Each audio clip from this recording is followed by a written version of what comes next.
And again, for those joining us online, there is a technical issue in the hearing room and we'll begin at about 9:40 this morning.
And again, for those who are online, we have a technical issue we're resolving in the hearing room. We'll begin in hopefully about 3 minutes.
Sound check. 1, 2, 3. Sound check.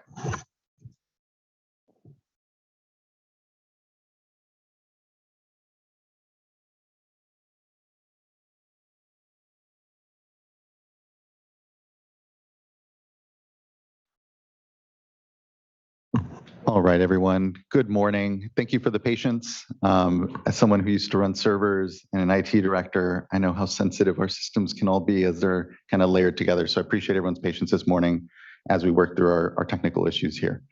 Good morning. My name is Joaquin Esquivel. I'm chair of the State Water Resources Control Board. Today is Tuesday, September 19th. It is 9:41 a.m. and I'd like to call this meeting to order. I'll begin by introducing my fellow board colleagues. With me here today is board member Nicole Morgan, board member Sean McGuire, and board member Laurel Firestone. With us as well is our executive director, Eileen Sobek, our two chief deputies, Eric Oppenheimer and Jonathan Bishop, our chief counsel, Michael Loffer. Our clerk of the board is Courtney Tyler, and assisting her today is assistant clerk Emily McShane and Biba Malatik. As you can see, this is a hybrid meeting and it is being webcast and recorded. If you're participating virtually, you're either on one of two platforms, either viewing us through the YouTube live stream or the Cali PA website. But if you intend on commenting on any item on today's agenda, you need to be on the Zoom platform with us. There are instructions at the top of today's agenda and a link with your ability to get onto the platform. If you have any challenges though, please do just email the clerk of the board at board.clerk@waterboards.ca.gov and she can help you get onto the platform. Once you are on the platform, your camera will be off, you will be on mute until it's your turn to speak on the item you've indicated. For everyone in the room, good morning, good to see you. Thanks again for the patience. A few quick announcements for us. Please do observe the exits, which did actually come in handy this announcement recently.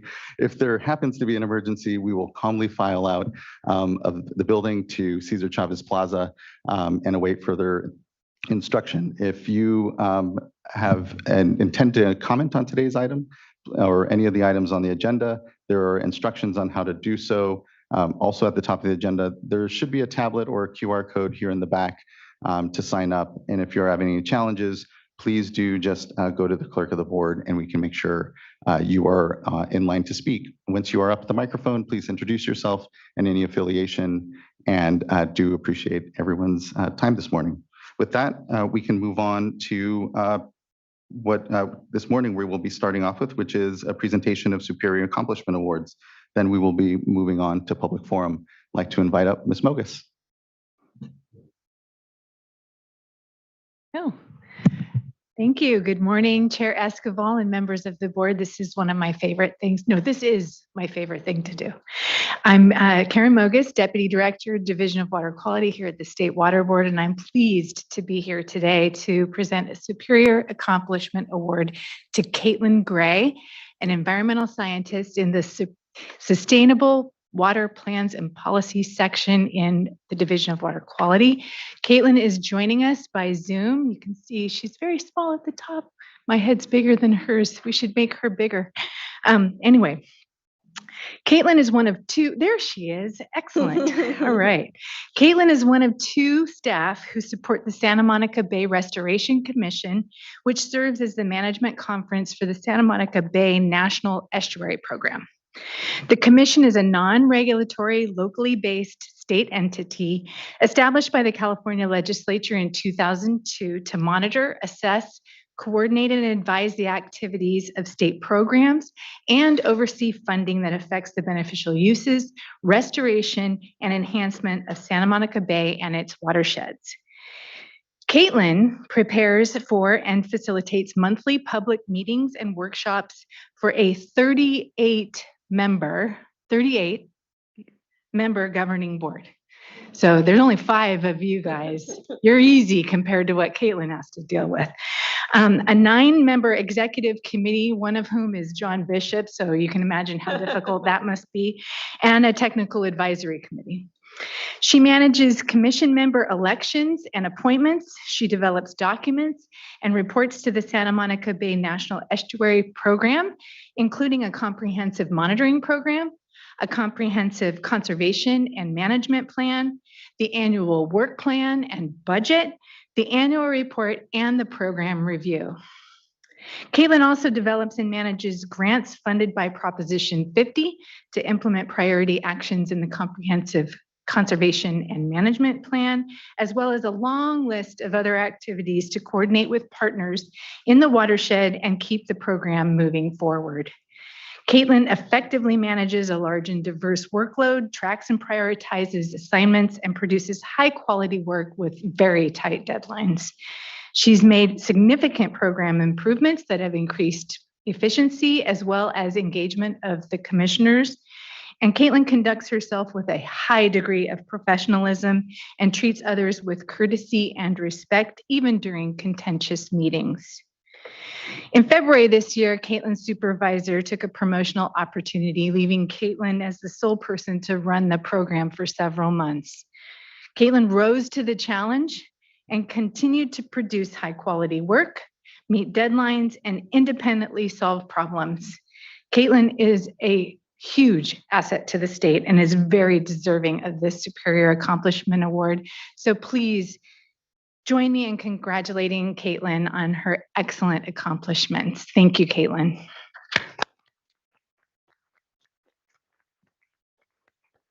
I don't know if you guys would you mind if we had a picture? Claire's going to take a. Yeah, we will gladly. And as we gather up there, just want to add my thanks and thank you, Ms. Mogus, for elevating Caitlin and her work.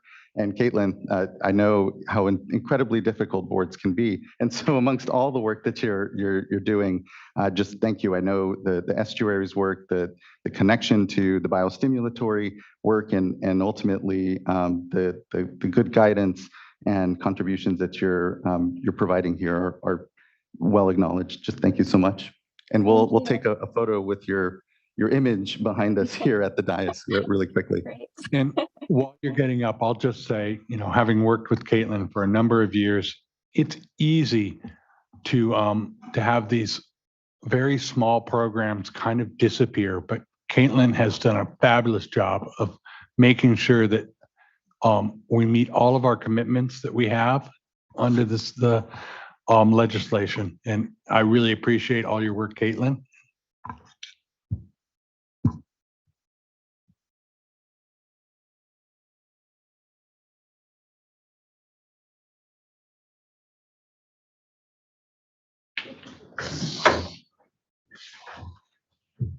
Thank you again, Ms. Mogus, and thanks everyone for the time. It's really important here that we continue to be able to acknowledge the folks that really get the work done here amongst us. Next, I'd like to move on into public forum, and I think we have a couple of public forum commenters. I believe the first will be Aaron Fukuda, followed by Todd Hickman.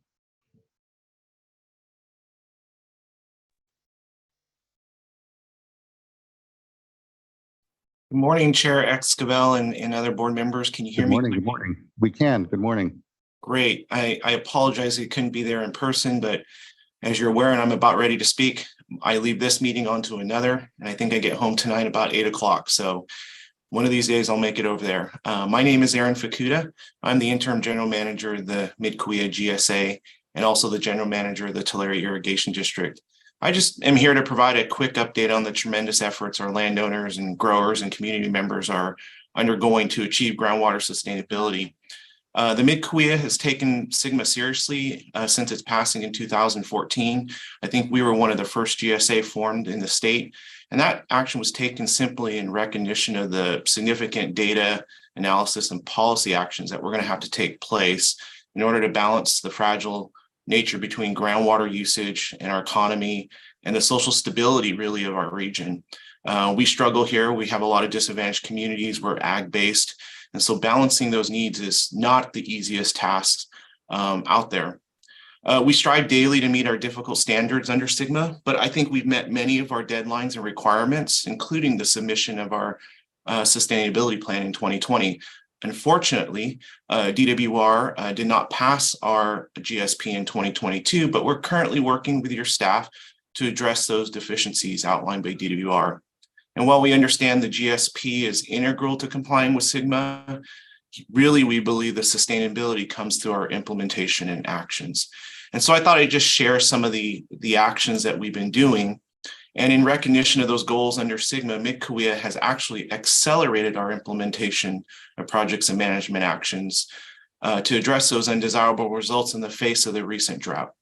I'd like to highlight just a few of these projects. You know, we've invested in several hundred acres of new recharge basins, including innovative recharge actions like converting creeks, natural creeks, into recharge, what we call linear recharge basins. We just brought online the Packwood Creek Linear Project, which is a creek that recharges about 100 acre-feet per day through automated check structures. And that was a DWR grant project. We're also breaking ground on a particularly important project for the community of Oakeyville. We'll be constructing in partnership with Tulare Irrigation District a recharge basin to provide groundwater quality and quantity benefits to the community. That comes through dedicated recharge, meaning Tulare Irrigation District will make dedicated recharge efforts in that recharge basin annually. One of our flagship, not necessarily projects, but management actions occurred in 2021 when a group of growers approached the irrigation district and the GSA, recognizing that there were declining groundwater levels and that was unsustainable. We created an emergency ordinance to allocate groundwater pumping measured as evapotranspiration and limit the amount that is pumped. The request was simple. The growers understood that overdraft was just going to hurt our communities and our economies in the industry. The limit was set below the average crop evapotranspiration, so we're reducing that crop. So we immediately saw benefits in 2022. We saw a 13% reduction in evapotranspiration, which is equivalent of about 20,000 acre-feet of groundwater. That was a reduction in, I know this is hard to, but a reduction in the decline of groundwater levels. Our average is about 10 to 12 feet, and we only saw 7 feet of decline in 2022.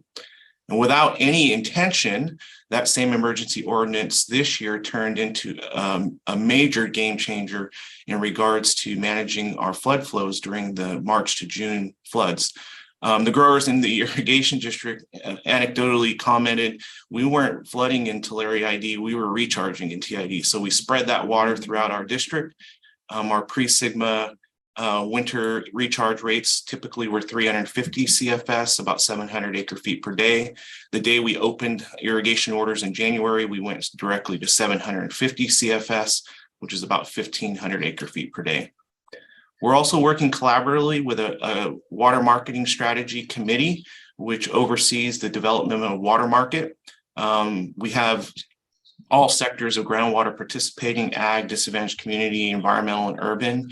And it's been a privilege for me to see how this committee has weighed through the difficult issues to provide safety measures that actually reduce groundwater overdraft risks around DACs on top of our GSP. And we've also included our environmental community have a beneficial role in markets instead of risks. And then lastly, we just closed our public comment period on our groundwater mitigation program and plan. We're taking this as a way to provide relief to domestic and small community water systems that experience water loss due to GSA actions. This afternoon, I'll be walking our advisory committee through comments and revisions to our mitigation plan, and hopefully have that in front of our board of directors. That being said, included to ensure that this plan is successful will be a very deliberate funding plan from our GSA and our landowners, including an outreach plan that continues the good work that we've done with our local communities. So as you can see, when we wake up in the morning, the Mid-Cahuilla is not needing a direction or activities to keep us busy. Our board, advisory committee, landowners and growers and community members take groundwater sustainability seriously. We spent thousands of hours, millions of dollars, and a lot of great moments actually together working to keep our groundwater sustainable and our economic and social fabric vibrant. we're hoping to keep that momentum in a path to sustainability, and we look forward to future conversations with the state board. We are working with your staff to address the DWR deficiencies to avoid probation. The only thing I may request is the board provide some guidance on, what is that process? We're still kind of working together to figure that out, to either avoid probation or exit probation if we enter it. And that would really help us. I plan to regularly check in with you to provide updates on our progress. And if there's any items that you board members or staff would like to discuss or like a report on, please at any time, don't hesitate. I'd love to share the things that we're doing. And I'll make myself available. And again, thank you to the chair and the board members for the opportunity to speak with you. And we look forward to future discussions. Thank you. Thank you, Mr. Fukuda. I really appreciate your time this morning. I know there is a lot going on, and so appreciate your sharing of the work that's going on. And as you said, I also look forward to the discussions ahead. I know they will be fruitful, so thank you.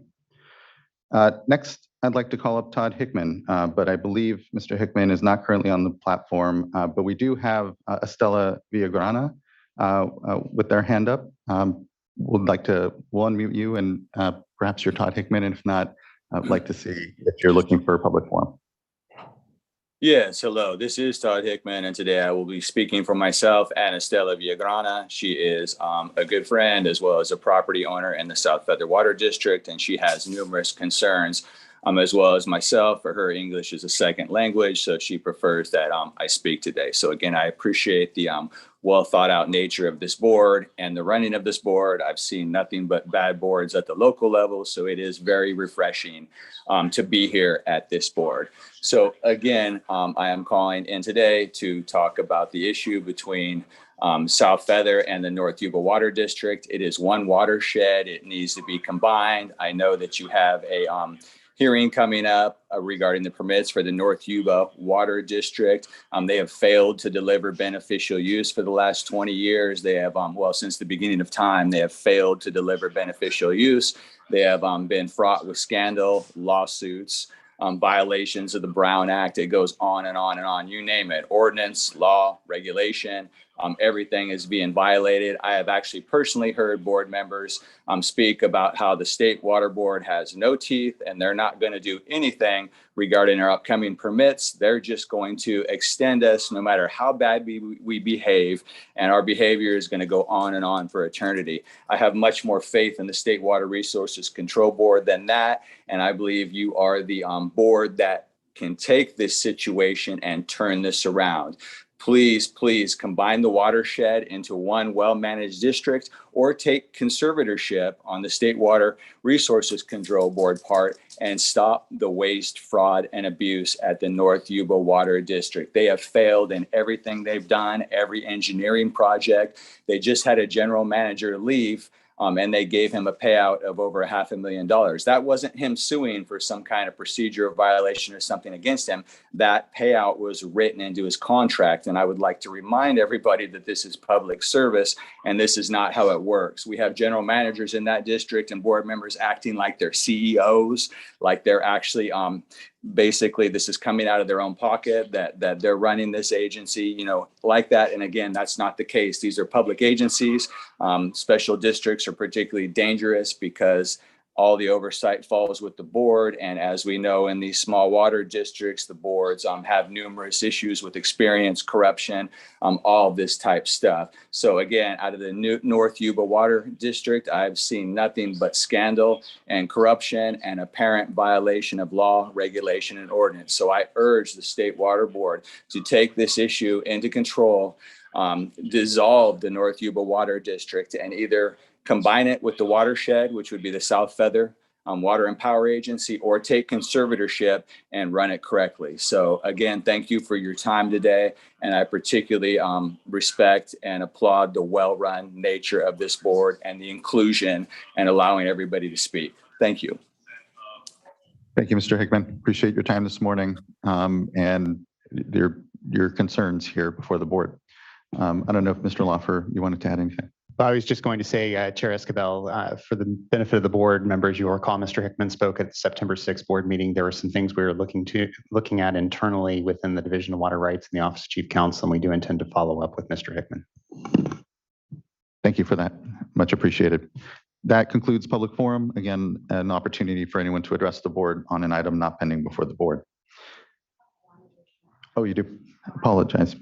Okay, one moment. We have one additional speaker attempting to join right now, so we'll give the clerk and okay. We'll give a minute for Charles Sharp to be able to provide comment.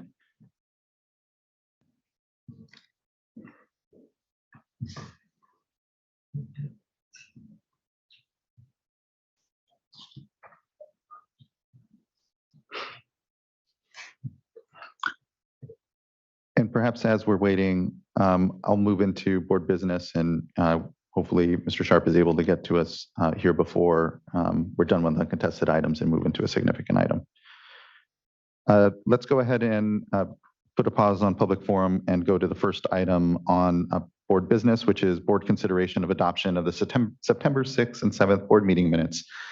Any adjustments or otherwise a motion? I'll move to adopt the minutes. I'll second. Many thanks. Can you, clerk, please call the roll call vote? Board Member Firestone. Aye. Board Member Morgan. Aye. Board Member McGuire. Aye. Chair Esquivel. Aye. Thank you. Thank you as well. Board meeting minutes are adopted. Thank you. That brings us to a tranche of uncontested items, items number 2 through 4. Just want to thank all the work that I know has gone into them.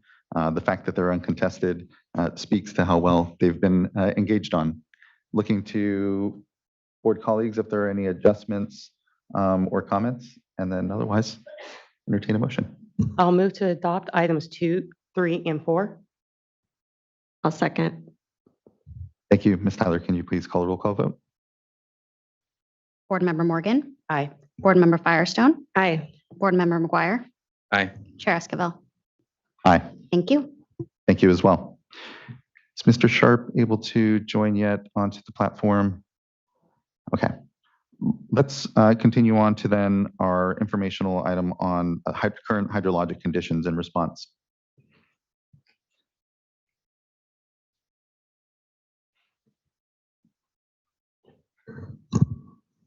Good morning. Good morning.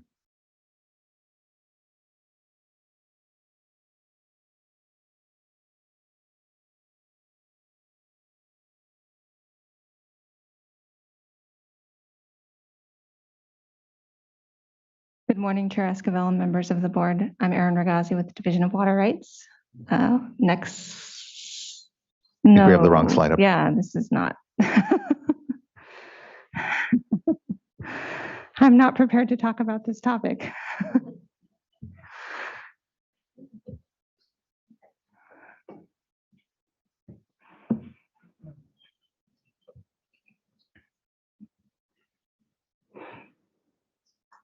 Well, it's coming up. I can cover the brief opening. So I'm going to provide a brief update on things in the Scott and Shasta River watersheds.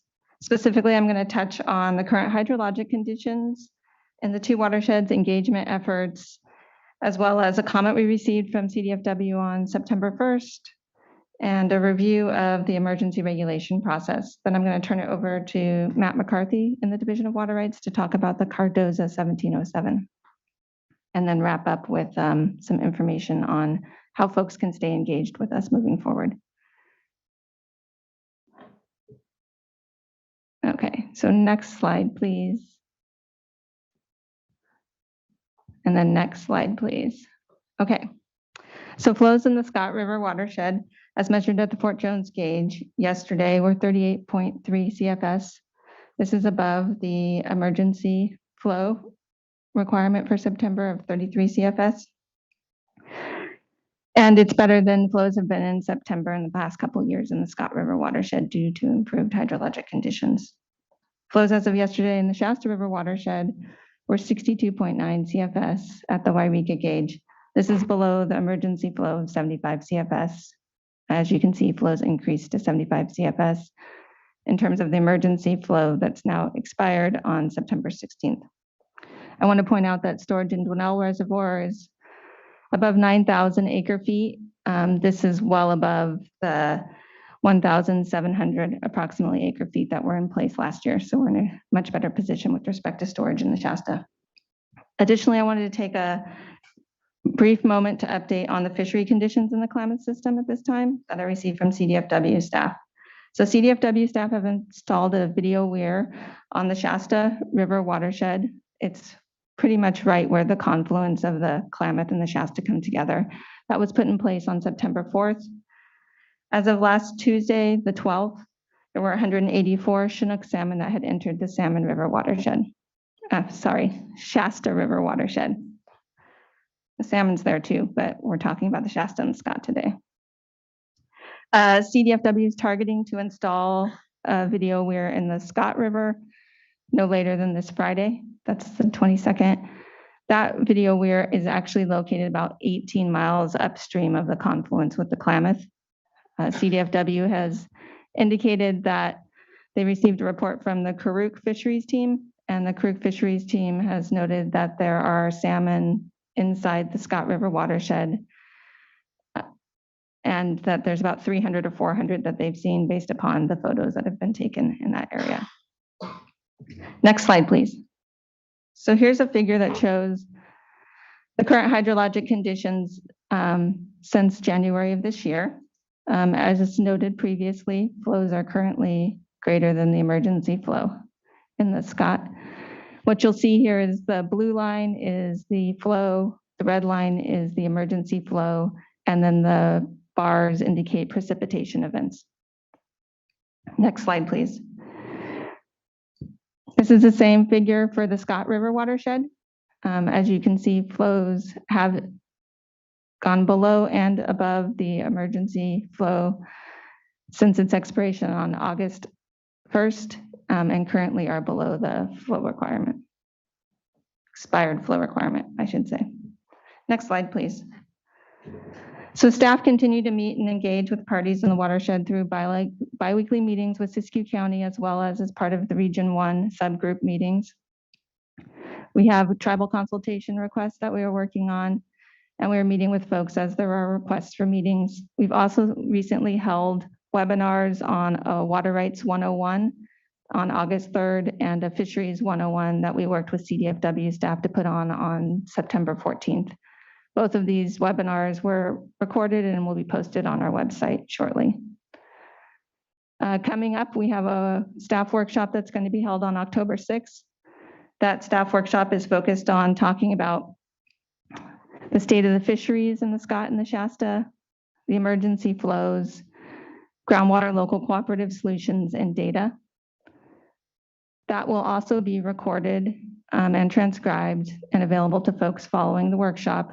Additionally, those that want to participate in person will be able to join us in the Sierra hearing room to participate that day. And then we are working to put together with UC Davis a sort of Scott Valley Integrated Hydrologic Model 101 webinar, similar to the Water Rights and Fisheries 101. And so as soon as we have that date confirmed, we'll be posting that online and making that available to folks. Next slide, please. So we received a comment from CDFW on September 1st. I just wanted to make sure everyone's aware of this letter coming in as it relates to the emergency regulation effort in the Scott and the Shasta. The letter indicates that CDFW believes readoption of the emergency regulation is needed. They cite several items relative to that, including the immediate in-stream flow protections that they provide while longer term flows are developed. That the emergency flows, while they're not intended, they're only intended for emergency protections, they have shown to improve habitat conditions. And they believe the local cooperative solutions foster beneficial relationships, discussions, and actions. They also point out that the number of adult Chinook that's expected to return to the Klamath Basin this year is the third lowest on record. And they also note that state and federal fishery managers and tribes have closed the California ocean and river fishing this year, and it's the second time in 30 years. So highlighting a few items from that letter, which will also be posted on our website for those that are interested in taking a look at it. Next slide, please. And then a brief overview of emergency regulation requirements. This was covered in the last hydrologic update as well. The elements include release of a notice of proposed rulemaking. That includes the text, digest, and fiscal analysis. So the digest is supporting information that supports the proposed regulation. It would be considered for adoption at a board meeting, and then it's submitted to the Office of Administrative Law. And there's a comment period as part of that process. And it would typically become effective 10 days following that submittal to the Office of Administrative Law. I do want to point out that there is an opportunity for engagement on those emergency regulations at our October 6th workshop. And I'll turn it over, I believe now, to Matt to talk about the Cardoza 1707. If we go to the next slide, please. Good morning, Chair Esquivel and board members. Division of Water Rights staff, acting under authority delegated by the board, approved the Cardoza Ranch petitions for change and in-stream flow dedication on September 13th, 2023. Cardoza holds two pre-1914 appropriative rights to divert water from Parks Creek in the Shasta River watershed. The rights, which are included in the 1932 Shasta River Decree, allow for the diversion of up to 2.98 cubic feet per second. The petitions requested to move the point of diversion from Parks Creek to a point on the Shasta River located approximately 2.8 river miles downstream, and included water diversion and use efficiency improvements, such as installation of a new screen diversion pump, replacement of unlined ditches with pipelines, addition of solar power, and addition of a tailwater recovery system. The approved changes allow Cardoza to dedicate the full amount of 2.98 cubic feet per second of water along the 2.8 miles of Parks Creek and the Shasta River, and will have the ability to dedicate a smaller amount, up to 1.4 cubic feet per second, downstream of the new point of diversion. The approval of the petitions is independent of the National Marine Fisheries Services Shasta River Safe Harbor Agreement and supporting biological opinion. The project was coordinated with several agencies, funded by the Wildlife Conservation Board's Proposition 1 Streamflow Enhancement Program, the United States Fish and Wildlife Service, and the National Fish and Wildlife Foundation, and was also supported by several non-governmental organizations, including the Nature Conservancy and California Trout. Next slide, please. So providing this slide just for folks that want to be able to access those webinars and other information that I mentioned previously, as well as so folks can also sign up for our email subscription list to get updates on our upcoming workshops. With that, that concludes our presentation today. If there's any questions, we're happy to answer those. As always, just an incredible amount of thanks. I know there's a lot going on, a lot of meetings, a lot. I know this board here intending to be participating in workshops and the discussions. And so just thanks to you and also to the folks in the watershed who are really here. I've seen an incredible amount of engagement and hope that it continues to find ourselves in the right place on very difficult, as we know, throughout the state, but here challenging but important issues. And it's heartening to see, certainly it's a wetter year, easier to meet conditions, and that good faith effort to see the watershed continue to be meet at least here some minimum flow is at least on the Shasta welcomed. So just thank you. And on the 1707 in-stream flow work, I just would speak for the chair or the vice chair there and just say thank you as well. And myself, obviously, I know it was, she was looking for follow-up around the progress and state of some of those 1707 dedications. Really great to see that moving along. But importantly, I think those 1707 flows, even previously dedicated amounts, are important to begin to really ensure they're providing the benefit that they're already supposed to within the basin. So appreciate the update on that current work as well. And look to other board members if they have any comments or questions. Okay, thank you very much. And we don't have any commenters on the hydrologic update. So if there isn't any further question or discussion from board members, I do see Mr. Charles Sharp back on. So put a pause and go back to public forum here to hear Mr. Sharp's comment. Hello, can you hear me? I can. Good morning. We Thank can. you. My Thank you. name is Charles Sharp. I live in Oregon House, which is a little rural hamlet in the foothills of Yuba County. I am an irrigation customer of the North Yuba Water District in Brownsville. In the 64 years the water district has existed, it has only managed to provide beneficial use for 2,700 acre feet, or 11% of the 23,700 acre feet it has permits for. I see this as a failure. The district's water essentially comes from South Feather watershed and passes through the facilities of the South Feather Water Power Agency. The North Yuba Water District and South Feather Water and Power have had a long and contentious relationship. It is past time for the mismanagement and governance issues to end by the North Yuba Water District by consolidating with South Feather so that the water has unity of governance. Thank you very much for your time. Thank you as well for yours, Mr. Sharp. Appreciate those comments. That concludes then public forum and now brings us to item number 7. And would like to say here then, we will now hear from our Administrative Hearings Office regarding the July 7th revised proposed order on the draft cease and desist order to Blue Triton Brands. Once we hear our staff presentation, interested parties will be given a chance to speak, followed by comments from Blue Triton.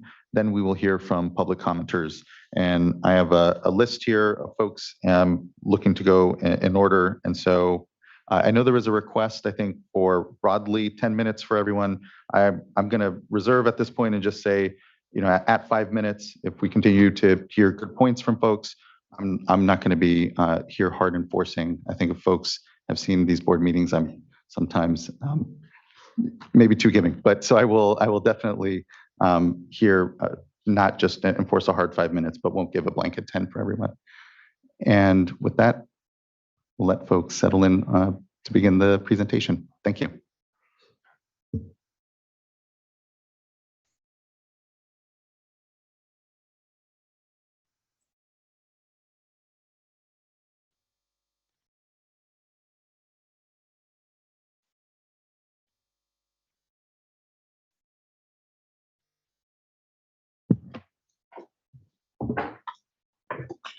Good morning. Good morning. Good morning. Thank you. Good morning. I'm Nicole Kinsey, presiding hearing officer for the board's Administrative Hearings Office, or as I will call it, the AHO. And I'm joined today by my colleague, Alan Lilly, senior hearing officer with the AHO. And I will present a majority of this item, and then I will hand over the last few slides to Mr. Laufer of the Office of Chief Counsel. Next slide, please. This agenda item addresses the July 7th revised proposed order with change sheet number 1 on the draft cease and desist order issued by the Permitting and Enforcement Branch of the Division of Water Rights to Blue Triton Brands Incorporated. This item also addresses Blue Triton's June 2nd and June 26th requests to set aside the AHO's proposed order, its June 2nd motion to stay further action, and its August 11th motion to disregard and strike the AHO's revised order. Next slide. This map shows a general location of the area of diversions that are at issue in this proceeding on tributaries to East Twin Creek and ultimately the Santa Ana River near San Bernardino, California, in the San Bernardino National Forest. These mountains are composed of crystalline granite that have been fractured, which allows them to infiltrate and store water, some of which expresses as springs out of the mountainside. And in a moment, we'll get actually a photo image of these diversion locations. But next slide, please. This map is a further zoom in of the location of the diversions at issue, which show in this proceeding, which are near the headwaters of Strawberry Creek. And you can see that box inset, which is the location of those diversions. This map also shows the location of the historical Arrowhead Springs Hotel and the iconic Arrowhead Landmark, which are familiar on the Arrowhead Springwater water bottles. And those are located near the center of this map. You can see there's an outline on this map of the Arrowhead Landmark itself. Next slide, please. And once more, we've zoomed in here to the headwater area of Strawberry Creek, and you can see in the inset the location of Blue Triton's tunnels and boreholes in Strawberry Canyon. and also the associated pipelines that follow the canyon that transport the water down canyon to water tanks, where the water is then loaded into tanker trucks for transport to water bottling facilities. Next slide, please. And here's the photograph I promised, which shows the locations of tunnels 2 and 3, which are there on the more left-hand side, boreholes 1, 1A, and 8, somewhat in the center, and then on the far right, boreholes 7, 7A, 7B, and 7C. And you can see from this photograph how rugged the terrain is in this area and the type of steep canyons that we're talking about. Next slide, please. A little bit of background about the origination of this enforcement action. Between April 2015 to September 2017, the enforcement branch of the Division of Water Rights received 7 complaints against Nestle Waters, which is the predecessor in interest to Blue Triton Brands. And these complaints allege that Nestle was diverting water without a valid basis of right from these locations high up in the mountains. The allegations also include claims that Nestle was unreasonably using water, that its diversions were harming public trust resources, and that Nestle was not reporting or was inaccurately reporting its diversions. Next slide, please. These complaints then prompted the enforcement branch to issue a report of investigation in December 2017, which concluded that a significant portion of the water diverted by Nestle appeared to be diverted without a valid basis of right. The division transmitted a copy of this report to Nestle, and after receiving comments in April 2021, the division issued a revised report of investigation as well as a draft cease and desist order, which initiated this proceeding. The draft CDO, as it was drafted, would have significantly limited Nestle's diversions. And in May 2021, Blue Triton filed a request for hearing on the draft CDO. Next slide, please. Water Code Section 1112 provides that the AHO will conduct hearings in these types of enforcement proceedings. And the AHO held 16 days of hearings in this matter between January and May 2022. The hearing officer also conducted a site visit of the locations of the diversions on February 16th and 17th, 2022. And there were a number of parties to this proceeding, as you can see, including not only the prosecution team and Blue Triton Brands, but other interested parties who are listed on this slide here. Next slide, please. After completing the hearing, the AHO transmitted a draft proposed order to all parties for review and comment in April 2023. After considering these comments, the AHO transmitted a proposed order to the board on May 26th, 2023.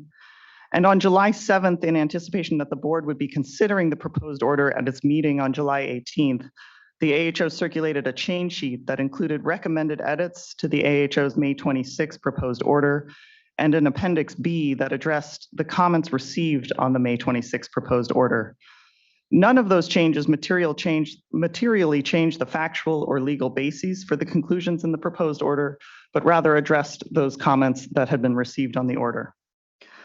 On July 10th, Blue Triton's attorney asked for an additional 30 days to submit comments on the proposed changes. And after considering this request, the AHO decided to withdraw its May 26th proposed order and transmit a July 7th revised proposed order, which incorporated that change sheet. By withdrawing and resubmitting the proposed order, the AHO allowed the parties an additional 30 days to comment on the proposed order and its changes. The July 7th revised proposed order is the order that is now before you, with technical and minor changes in a change sheet number 1 that has been posted publicly. It also includes a proposed ruling on Blue Triton's August 11th motion. The AHO circulated this latest change sheet to the parties last week on September 14th. Next slide, please. With that procedural background, I'd like to move to the factual background of these diversions as described in the revised proposed order. The historical development and use of water in the vicinity of what is now the Arrowhead Springs Hotel property began as early as 1864. The diversions from Hot Springs Creek and Coldwater Creek for use on the hotel property and for water bottling was occurring as early as 1905. And development of the facilities to divert water, specifically from Strawberry Canyon, occurred in 1929. And later transfers and disputes followed that led to the court's judgment in the Del Rosa case, which I will address later in this presentation, and an important report of investigation in 1931 by W.W. Rowe, which provides helpful information that is addressed in the revised proposed order. Next slide, please. Blue Triton's predecessors started developing the specific tunnels and boreholes that divert water in the Strawberry Creek watershed that are at issue in this proceeding starting in the 1930s. Today, Blue Triton diverts from tunnels and boreholes high in Strawberry Canyon, as we saw in the photograph that was displayed earlier in this presentation. Next slide, please. I think I've put these in here again so we can take another look. These are the tunnels and boreholes that are at issue. Next slide, please. Currently, Blue Triton delivers some of the water that it diverts to the San Manuel Band of Mission Indians for use at the former Arrowhead Springs Hotel property, which is now owned by the San Manuel Band. Blue Triton then conveys the remainder of the water that it diverts to water trucks where it travels to bottling facilities and is bottled for human consumption. Blue Triton sells the bottled water as spring water under FDA regulations and advertises the water as 100% mountain spring water. Blue Triton also files groundwater extraction reports for its diversions, in which it identifies springs as the sources of these diversions. Next slide, please. The question of whether Blue Triton's diversions fall within the board's permitting and enforcement authority depends in significant part on its legal classification. Under California law, the State Water Board has permitting authority over surface water that flows in natural channels or that is found in lakes or similar water bodies, and groundwater flowing in subterranean streams through known and definite channels. Water that is not subject to the board's permitting authority includes diffuse surface waters, which are dispersed waters that do not follow a definite course. You might imagine precipitation when it first falls on the land, as well as percolating groundwater. Water found below the surface of the ground is generally presumed to be percolating groundwater, absent evidence of its having another character under law. Next slide, please. The State Water Board's Water Right Enforcement Authority under Water Code Section 1052, on which the draft CDO against Blue Triton is based, provides that the diversion of water subject to the board's permitting authority, other than as authorized by the board, is a trespass. In other words, the diversion of surface water, other than diffuse surface water, is generally not authorized unless the diverter has a riparian right, a pre-1914 appropriative right, or a post-1914 water right permit or license issued by the board. The board's enforcement authority under Section 1052 does not extend to diffuse surface water or percolating groundwater. Next slide, please. The revised proposed order conducts a two-step analysis to determine whether the board's water right permitting and enforcement authority extends to Blue Triton's diversions of water through the tunnels and boreholes, which are all located in close proximity to historical springs. First, the order considers whether the board's enforcement authority would apply if the diversions of water were at ground surface at the location of these historical springs before they were developed, for example, through spring boxes. And then secondly, the order considers whether the board's water right enforcement authority extends to Blue Triton's current below the surface diversions. Next slide, please. The revised proposed order concludes that if springs 1, 2, 3, 7, and 8 had not been developed with tunnels and boreholes, and if Blue Triton diverted water from the springs at the ground surface, those diversions and uses of that water would be subject to the board's water right permitting and enforcement authorities. So that's step one. Next slide, please. On the second question, the revised proposed order concludes that the diversions and use of water through tunnels and boreholes that are closely associated with these historical springs are subject to the board's permitting and enforcement authority. This conclusion is legally based on prior board decisions that permitted diversions from springs through similar structures, and these are discussed in Appendix A to the order. Another legal basis is the board's more recent order in WR 2019-0149, which concern diversions by Mr. Scott Fahey and other legal authorities that are cited in the order and in Appendix A. The order concludes that these diversions under the surface by Blue Triton are closely associated with springs and therefore subject to the board's permitting authority because of several factors, including the physical proximity of the tunnels and boreholes to the location of the historical springs, evidence that the diversions intercept water that would have discharged at the historical springs, Blue Triton's statements and groundwater reports to the board that its source of diversions are springs, and Blue Triton's representations to the FDA and its consumers that its bottled water is spring water. Next slide, please. The revised proposed order does not make any conclusions about the board's water right permitting and enforcement authorities with respect to diversions through boreholes 10, 11, and 12, which diversions were not included in the draft CDO issued by the enforcement branch. The revised proposed order also carves out deliveries of water from these diversion locations to the San Manuel Band. The order does not adjudicate any claimed water rights by the San Manuel Band, but it also does not prohibit Blue Triton from continuing those diversions. The order simply does not address this portion of the diversions. Next slide, please. The revised proposed order concludes that Blue Triton does not have pre-1914 appropriative rights that would authorize its diversions from the tunnels and boreholes based on a review of the history of these claimed rights and the lack of evidence that any perfected rights were transmitted to Blue Triton's predecessors in interest. To the extent that any rights were perfected by Blue Triton's predecessors on a different tributary in the watershed, those rights cannot be changed to diversions in the Strawberry Creek watershed under fundamental principles of water law, which prohibit a change in source of any appropriative right. Next slide, please. You can see here on this map an illustration, well, it's a map of the separation between Blue Triton's historic current diversions in Strawberry Canyon, which are located near the top right of this map, and the location of the claimed pre-1914 water rights in Hot Springs Creek. You can see that they're located on entirely separate tributaries to East Fork Creek. East Twin Creek, thank you. Next slide, please. Finally, the revised proposed order addresses Blue Triton's claim that certain water rights were adjudicated by the court in the Del Rosa Mutual Water Company stipulated judgment in 1931. The revised proposed order concludes that the stipulated judgment addressed prescriptive right claims and did not affect any changes in appropriative rights that would authorize Blue Triton's diversions at issue here. Furthermore, this proceeding was not an adjudication of water rights, but rather addressed the competing claims of the parties specifically named in that proceeding. The State Water Board, nor any of its predecessors, nor the state of California was a party to the proceeding, and therefore the judgment is not binding on the board under basic legal principles governing jurisdiction and the non-binding effect of judgments on any except those who are parties to a proceeding. Next slide, please. In summary, the revised proposed order concludes that Blue Triton's diversions through tunnels 2 and 3 and boreholes 1, 1A, 7, 7A, B, C, and 8 for beneficial uses, besides those at the Arrowhead Springs Hotel property, are within the board's water right and permitting and enforcement authorities. Blue Triton does not have any water rights that authorize these diversions and uses as concluded in the revised proposed order.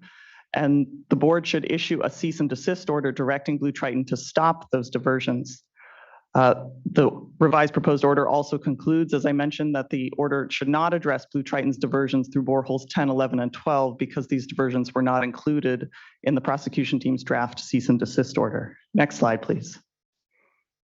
Finally, the revised proposed order includes directive language in a cease and desist order that would prohibit Blue Triton from diverting water through these locations for any purposes besides deliveries to the Arrowhead Springs Hotel property for the use of the San Manuel Band.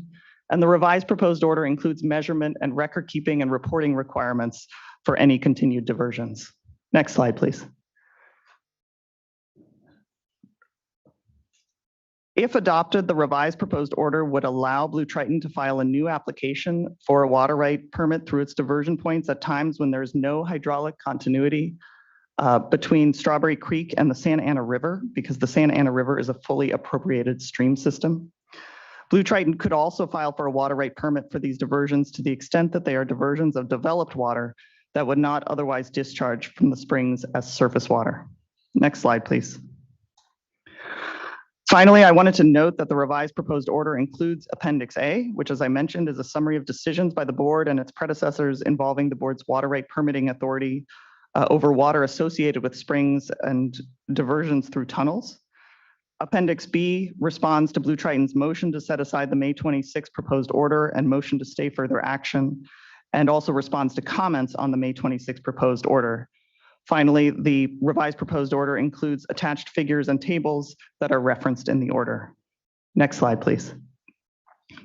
With this, I will hand over to Mr. Laufer, discussion of the change sheet number 1 to the July 7th revised proposed order, which I mentioned in the process before the AHO. Thank you, Ms. Kenzie. Hello, board members. Michael Lawfer, Chief Counsel to the board. And just to emphasize one point from the prior slide, all of the appendices were part and parcel to the July 7th revised proposed order that the Administrative Hearings Office distributed for all parties for public comment. What I'm going to describe right now is change sheet number 1, which was prepared in response to comments received by the board on that July 7th revised proposed order. And this change sheet, which encompasses approximately 8 pages, was distributed last Thursday by the board, both to its broader distribution list for this board meeting, as well as by the Administrative Hearings Office to the distribution list for the Blue Triton matter.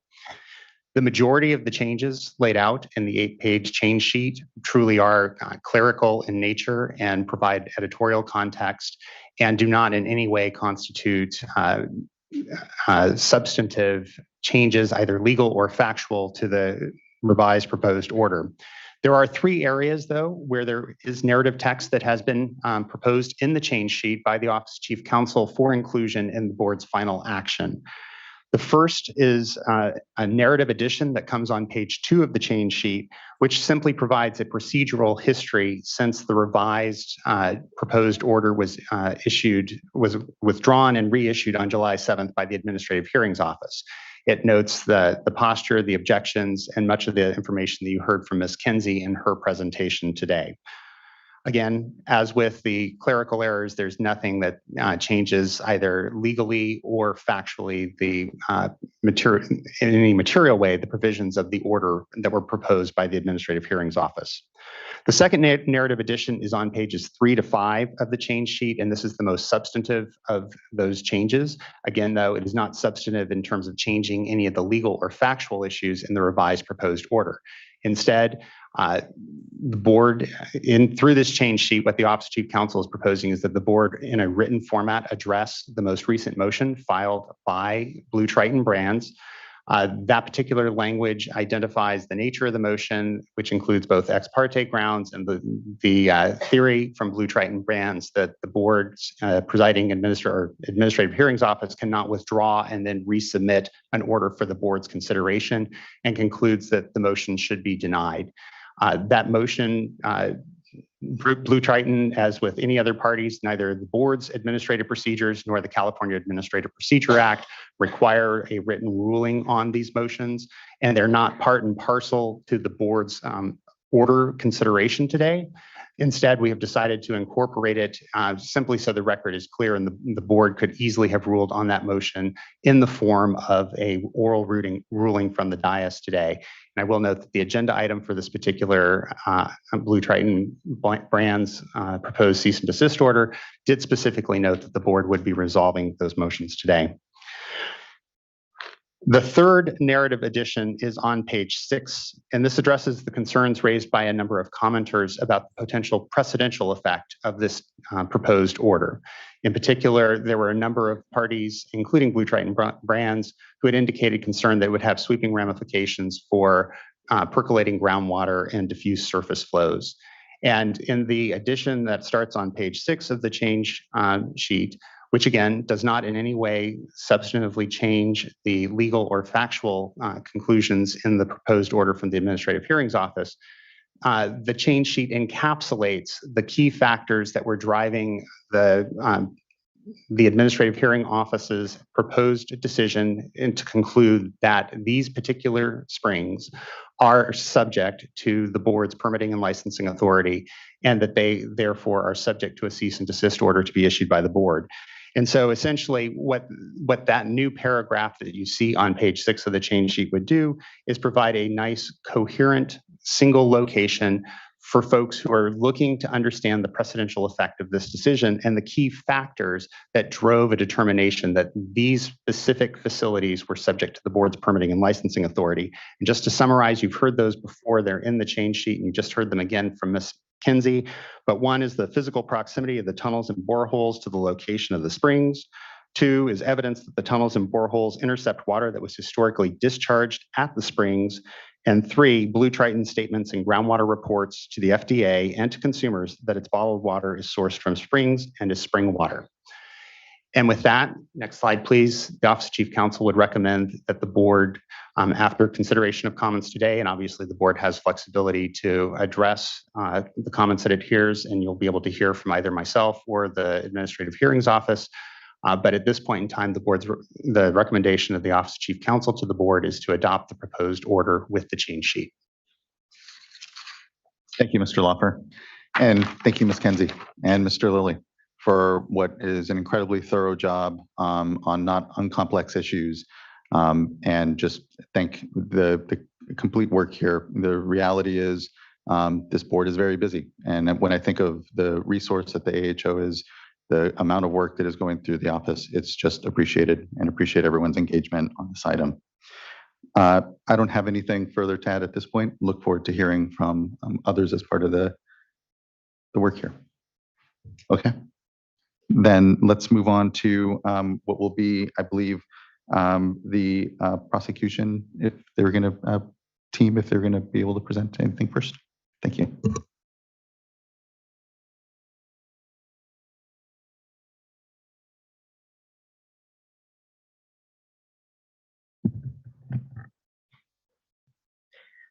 Chair Esquivel and members of the board, my name is Julie Rosardo. As the Assistant Deputy Director for the Division of Water Rights, I am the lead prosecutor in this case. This enforcement action illustrates the power of public participation, the impacts of unauthorized diversion, and the need for accountability. I take very seriously my duty to preserve and protect water resources for present and future generations. I have witnessed the profound impact of unauthorized diversions on California's communities and the ecosystems. And this is the most important case that I've worked on in my 25-year career as a professional engineer and a professional hydrologist. This case demonstrates the importance of public participation in our water rights process. In 2015, we received the first complaints that Blue Triton's water bottling operation was dewatering Strawberry Creek. Since then, we have conducted years of investigation. We have considered thousands of comments from parties, including members of the international community. This case is based on evidence and facts. We thoroughly investigated the evidence submitted by all parties. The facts show Blue Triton diverts spring water from these headwaters. Blue Triton has no water rights, and they and their predecessors have been diverting this water from these headwaters for almost 100 years. Without this order, Blue Triton will continue to pipe, bottle, and sell this water. But the impact is not only to Strawberry Creek and its ecosystem. Downstream is the Santa Ana River, a fully appropriated stream that serves drinking water for 750,000 people. Today's enforcement ensures tomorrow's accountability. The State Water Board cannot effectively manage California's limited water without enforcing the state's water right laws. These laws are essential to maintain fairness for all the people who do play by the rules. These laws are essential to preserve and protect water resources for present and future generations. But they only work when the board holds unauthorized diverters like Blue Triton accountable. The order before you today does just that, and I urge you to adopt it. My colleague Ken Petrozelli will now speak to the legal elements of the proposed order. Thank you. Thank you, Ms. Rosardo.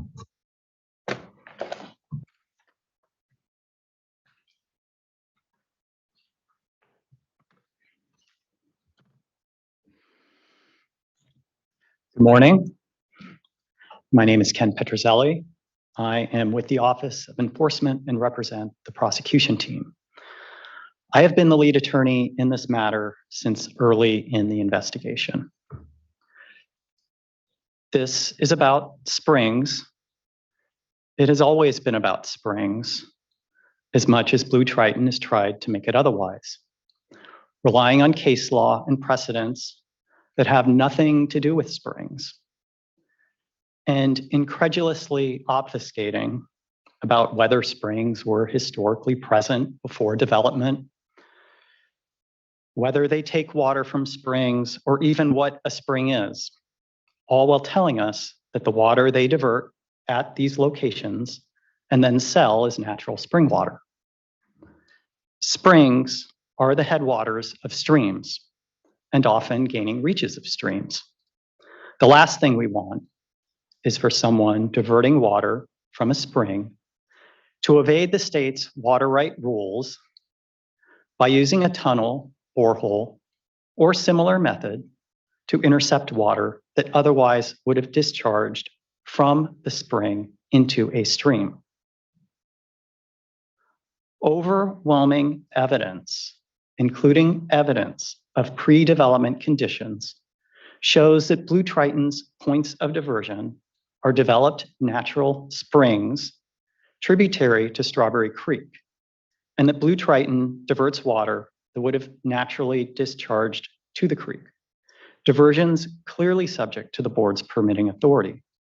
Extensive board precedent, orders, and decisions addressing similar types of spring diversions, and hundreds of permits, licenses, and registrations methodically cited, reviewed, and discussed in the revised proposed order support this conclusion. Evidence is no less overwhelming that Blue Triton has no water rights.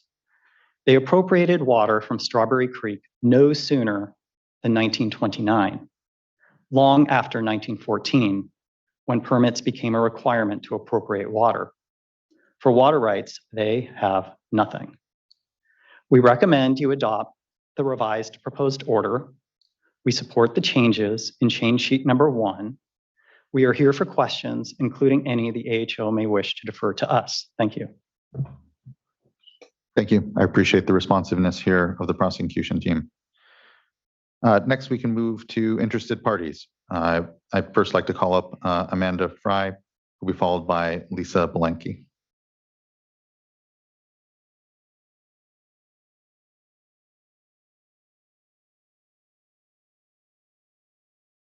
Amanda Fry, California resident. I live in Redlands, California. I'm a citizen of the United States.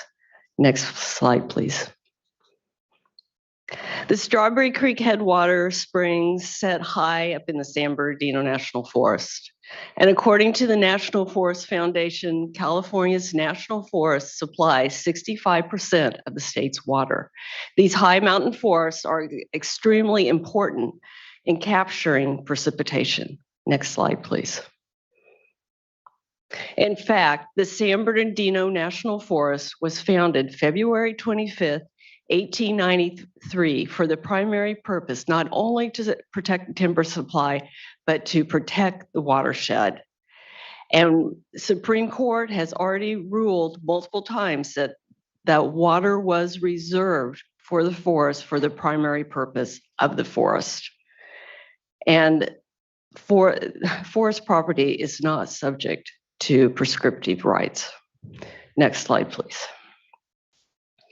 So we know that the historic water for bottling was taken miles away in completely different watersheds from where Blue Triton takes its unauthorized take high up in the Strawberry Creek headwaters.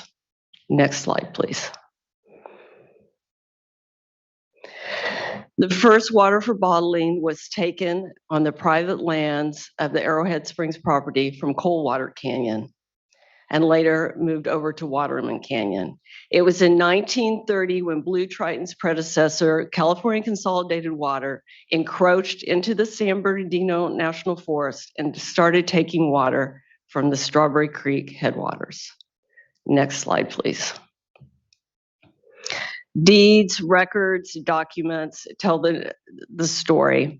And in 1925, Arrowhead Hot Springs and Hotel, and along with the water bottling operation, was sold. And the hotel and water bottling operation was used as collateral for a gold bond, or 6.5% gold bond, with payments due in 1928 and 29. So in 1929, the Arrowhead bottling operation was split off and severed from the hotel and sold to California Consolidated Water. But what we know from the records and documents and title, they really received no usable rights because the hotel retained all the rights for the property where with all the water bottling, and that was down in Township 1 at the base of the mountain. And you cannot transfer or sell what you do not own. Okay, next. Oh, and in 1930, I just want to add in 1930 that California Consolidated Water gave up any possible pre-1914, right? Okay, so next slide. So the USGS topographic maps show Strawberry Creek was a perennial stream. And we know from the hearing and testimony that historic USGS maps are accurate and they were based on physical observations. Okay, next slide, please. Prior to diversions, Strawberry Creek was a well-known fishing stream, and it was even stocked with trout. Next slide, please. We have field notes, documents, maps, reports describing how these springs looked prior to diversion. Rose field notes prior to diversion in July 1930 describe the springs and how they looked. Even later reports by Mann and Dames and Moore describe the springs. Dames and Moore even had actual pictures of springs 10, 11, and 12 on a map of where those springs were located.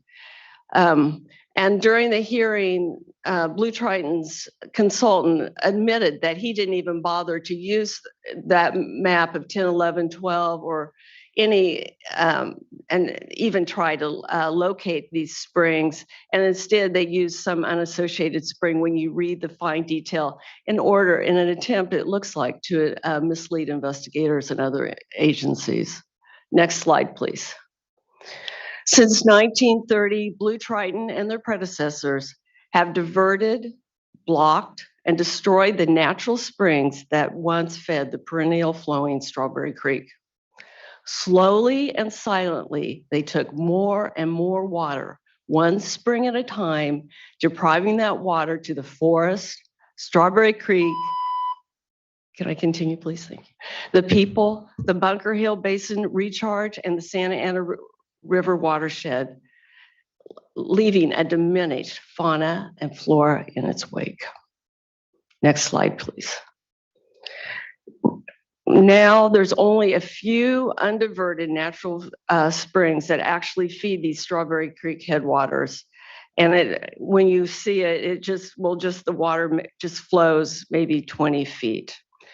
The San Bernardino National Forest is the only valid holder of a diversion permit. And that diversion originally went to a water fountain at Red Rock Wall, but now it just dribbles back into the creek. Next slide, please. The USGS has documented that Strawberry Creek is also a source of recharge for the Bunker Hill Basin.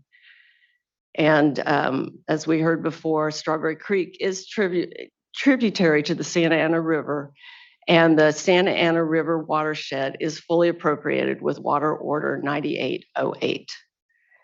Blue Triton's water diversions negatively impact many disadvantaged communities below. Next slide, please.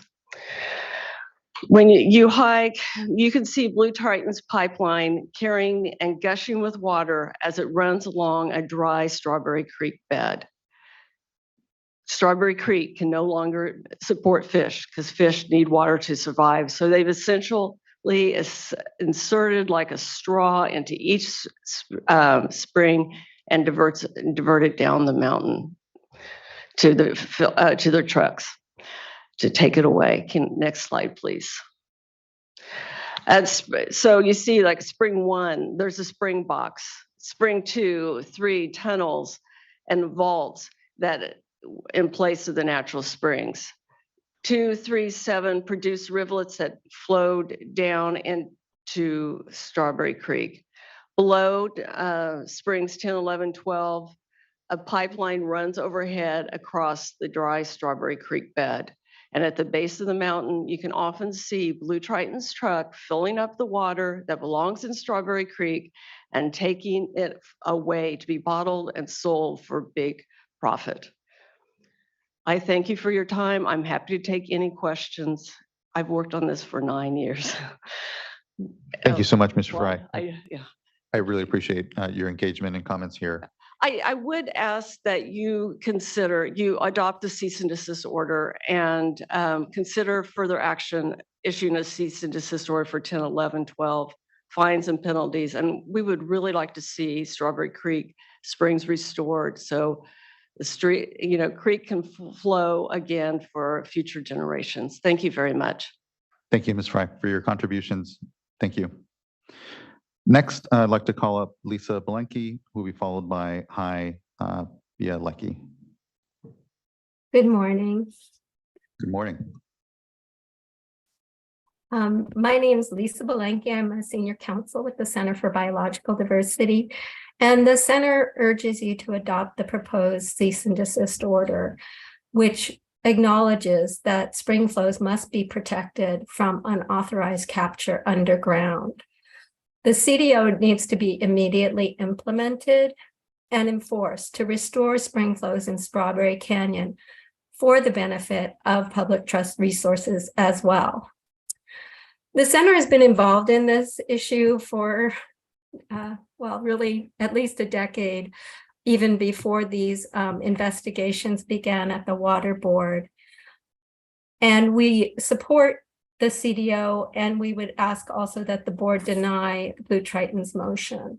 I also just, as an initial matter, want to say that I am concerned that Blue Triton is being given such a long time to speak, and that there's no time for other interested parties who were involved in this to actually rebut what they may say at the board. Nonetheless, I trust that the board understands the issues and will adopt the CDO as written.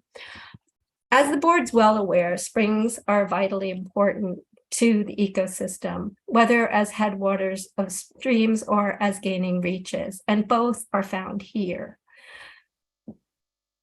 These springs sustain unique ecosystems in a very arid area, which is one of the issues that what hasn't yet been brought out. This area of Southern California is quite arid, and the rare water resources need to be protected at even a higher standard for that reason. Although the CDO did not actually reach the issue of public trust resources, the taking of this spring water has severely impacted public trust resources, including fish habitat and riparian resources along the creek, fish and wildlife resources. By adopting this order, the board would take the first step in protecting these critical public trust resources of Strawberry Creek and other resources in the area.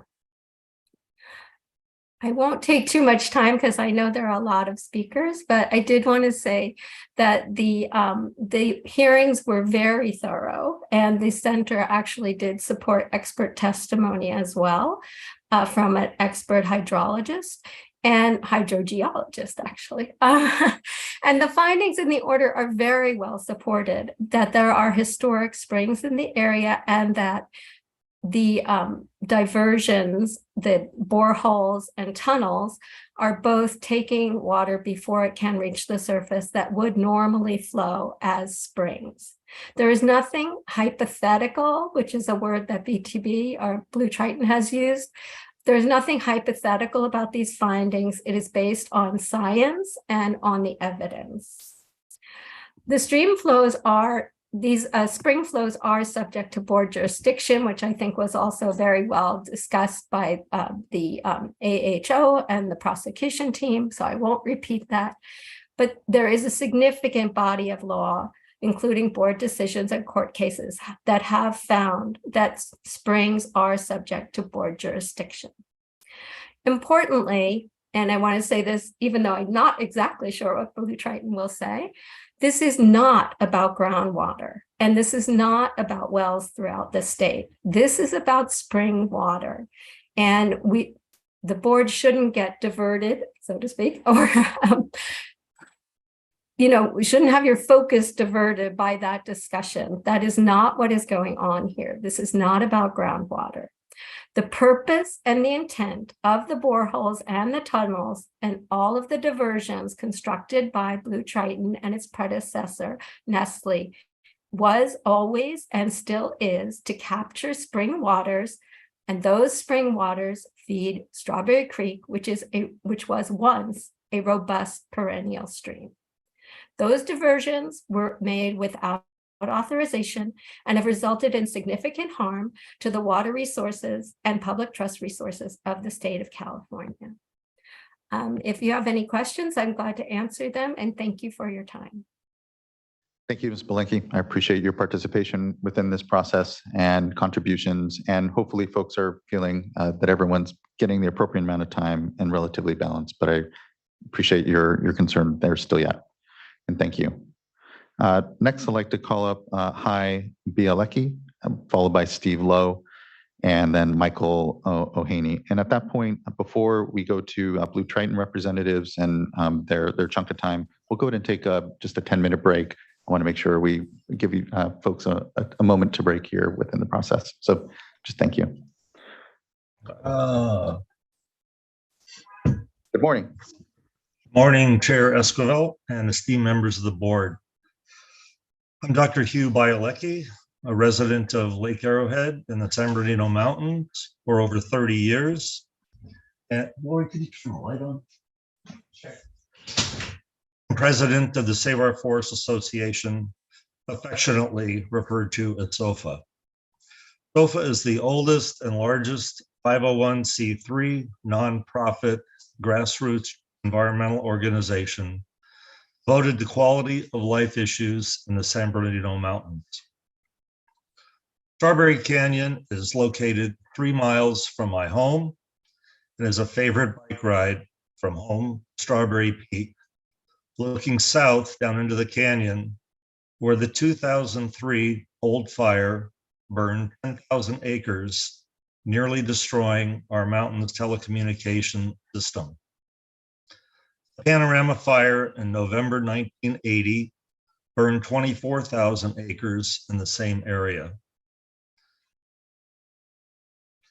Nestle Blue Triton Brands has been diverting 60 million gallons of spring water annually from this canyon for decades, drying out the canyon and destroying the riparian habitat. I've hiked the upper part of Strawberry Canyon. The USFS identified a diversion in every season of the year, observing conditions on the ground and the now minimal presence of surface water seeps, while diverted water rushes through the Blue Triton Brands pipeline to the base of the mountain. In February 2022, the day after a brief but intense snowstorm, AHO led field trip, the point of diversion and well tunnel complexes demonstrated the loss of surface water. Save Our Forests Association first questioned the U.S. Forest Service special use permit in September 2014, and then again in March 2015, April 2016, and May 2016. We wrote the State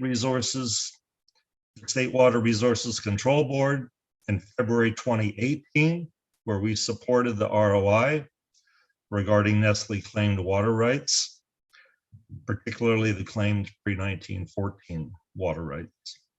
We have participated in the AHO process since its inception for this matter. SOFA fully supports the 7 July 2023 revised proposed order prepared by the AHO on the draft cease and desist order and asks the board to adopt it fully today.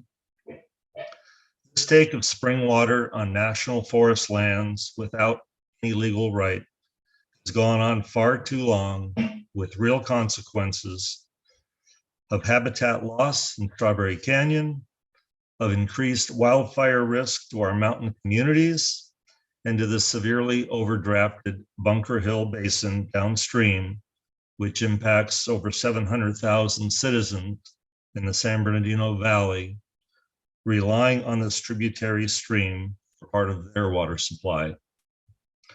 I visited the Blue Triton brand's website yesterday and found, quote, the original source of Arrowhead brand 100% mountain spring water can be found in the San Bernardino Mountains of Southern California. The natural formation in the shape of an arrowhead on the San Bernardino Mountains points to our water's legendary origin and inspiration for each carefully selected mountain spring source we use today. Pure goodness, only from mountain springs, refreshing the West since 1994, unquote. Triton Brands is not selling groundwater. It has never claimed to in any of their marketing campaigns. Quote, our 100% mountain spring water is sourced from naturally occurring mountain springs in California, Colorado, and Canada, unquote. Evidence presented in this hearing clearly demonstrates that the water being diverted from our national forest is spring water subject to the regulation by the state of California and this board. And is furthermore proved that Blue Triton Brands does not have the water rights that have been claimed. Your decision to support the proposed cease and desist order will right decades of unlawful water diversions and let these springs once again follow their natural course.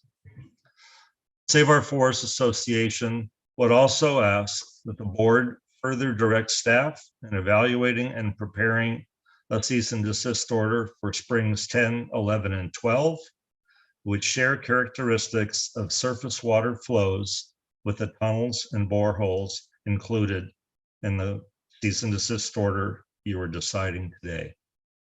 Thank you. Thank you, Dr. Bielecki. Appreciate your engagement here within the hearing and this process and contributions amongst it all. Thank you. Next, I'd like to call up Steve Lowe, who'll be followed by Michael O'Haney, and then we'll take a 10-minute break. And Chair Esquivel, we have a Steve's iPad, which I'm going to assume is Mr. Lowe. We'll give that an opportunity to unmute and confirm it's him.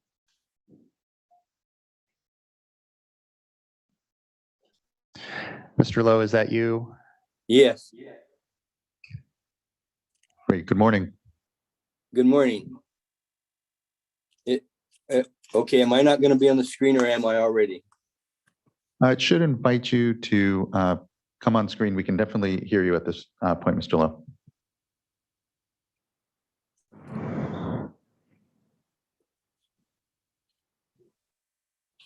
We can see you there. Great. All right. Thank you for the opportunity to provide comment in this very important proceeding. I would really like to thank the board and all the staff that have put so much effort into helping us to protect Strawberry Creek. I totally appreciate that and can't believe that you guys have helped so much. My name is Steve Lowe. I'm a resident of Yucaipa, California. I've been involved with Blue Triton and its predecessors in their permit for these spring developments on the National Forest for over 40 years. When I say Blue Triton in the rest of my presentation or my comments, I'm including its predecessors, many of which I've worked with over the years. I served as the forest, fish, and wildlife biologist on the San Bernardino National Forest for over 25 years. I consulted for the Forest Service for another 10 years in the Strawberry Creek watershed. During my Forest Service career, I had multiple occasions dealing with the Blue Triton spring water permit and the environment. Blue Triton always contended that they had absolute rights to the spring water because of their pre-1914 state surface water rights. They claimed that the Forest Service had no control of their water removal because it was spring water controlled by the state and not groundwater. They conducted multiple studies and provided reports to various regulatory agencies to prove that their water was 100% spring water and not groundwater. In my dealing with them, with the Forest Service, they would never agree to return any flows to the stream from the natural springs that had been developed. In 2003, the Forest Service began to question the water rights and the need for in-stream flows to protect the national forest. A high-powered team of specialists from the regional and Washington office was formed to address the 20-year-old expired permit. That effort was halted, however, due to the devastating 2003 old fire that Hugh Bielacki mentioned and other emergencies on the national forest. In 2003, with the old fire, flooding, drought, and removal of 35 millions of gallons of water by blue triton, the Santa Ana speckled dace, an extremely rare species, was eliminated in Strawberry Creek. It is likely that over many years of fire, drought, and blue triton's removal of spring water, several other critically endangered species were also eliminated, in part due to blue triton's water removal. In 2014, following my retirement from the Forest Service, Southern California and the San Bernardino National Forest were going through a once in 200-year plus drought event. Much of the forest was losing huge numbers of trees to drought and insects. Streams that supported threatened and endangered species, including Strawberry Creek, were drying up, and fish rescues were taking place. I and others contacted Blue Triton and the Forest Service to see if there was any way that they could reduce their diversions during the drought to help the threatened species survive. Blue Triton refused and said that if they could, they would even take more water. They again contended that they had water right from state that gave them absolute total rights to the spring water from the Forest Service springs. I and others began petitioning the Forest Service and the board. We asked them to investigate and deal with the shaky water rights claim, unreasonable use of the spring water, protection of downstream users, and destruction of public trust resources. The Forest Service started the NEPA process on the 30-year expired permit. The board began to investigate our concerns. Blue Triton threatened to sue the Forest Service in the local paper if they tried to limit their take of water in their Forest Service permit.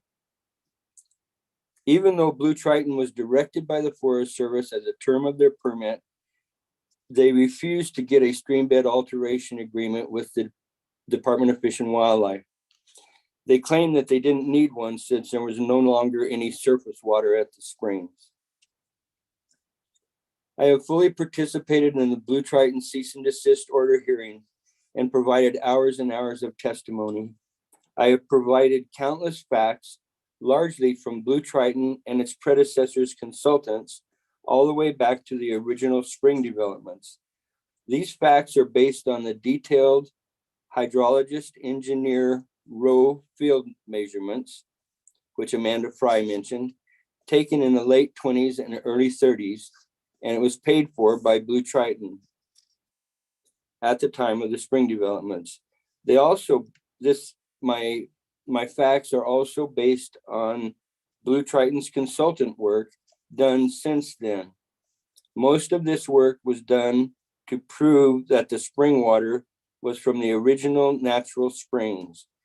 It was clearly documented in hearings that 1, all of the developed springs, including 10, 11, and 12, were large natural springs that had sufficient surface flows to justify the development in this remote area, miles from the delivery location. The hearing also demonstrated that 2, all of the natural spring flows have now been captured and are being exported from the drainage or dumped from the pipeline at the bottom of the watershed. 3, Developed flows are no greater than original natural flows measured by road during a drought prior to spring development. So there's no way that they can claim that it's groundwater. It's water that was coming to the surface and measured during a drought to be greater, at least as much as it is today. And the fourth thing was that many miles of perennial stream have been dried up due to this year-round total diversion of major spring flows from the headwaters. Now, Blue Triton is claiming that their spring developments, which they have always defended as being natural spring water, are not really springs, but are percolating groundwater. All natural springs in the state could be dried up by tunnels and wells if the spring water was all captured underground and exported. That does not mean it wasn't and isn't a spring. All of these wells and tunnels are at or very near the original natural spring orifice. They were located and developed to capture the large, measurable surface spring flows. Photos entered into evidence even showed some actual spring conduits in the rock that were delivering the water to the springs and tunnels. It was not randomly unchanneled percolating groundwater as described by Blue Triton and others.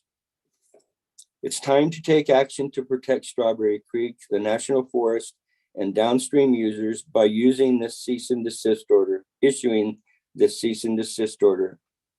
I would like to see the board complete the work needed to protect the stream and the users by directing staff to evaluate and issue a similar cease and desist order for springs 10, 11, and 12. Based on the hearings, we now know that they are the same as the other springs with significant surface flows prior to development. In addition, I would like to see the board staff include and address the public trust resources and the downstream users, which was excluded from this process. Since I have a lot of experience on the ground in this project and the environment gained as a public employee, I would be happy to answer any questions you might have of me in this process. Thank you very much. Thanks. Thank you, Mr. Lowe. I appreciate your public service here and your advocacy, your contributions to all of this work. Thank you. Next, I'd like to call up Michael O'Haney. Morning, Chair Esquivel and members of the board. Thank you for the opportunity to comment. My name is Michael O'Haney, and I'm the Executive Director of the Story of Stuff Project, a California-based nonprofit organization. For the past 8 years, we've worked with a group of Inland Empire residents, many of whom you've met this morning already, to end the removal of water from Strawberry Creek. We first learned of the controversy surrounding the then Nestle Waters operation during the severe mid-2010s drought, when Desert Sun journalist Ian James reported that the company's Forest Service permit had expired 27 years earlier.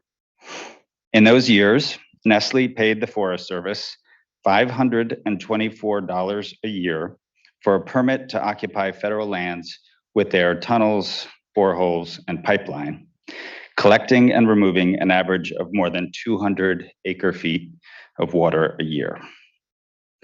The Desert Sun stories were in turn the result of alarms raised by some of the folks who've preceded me.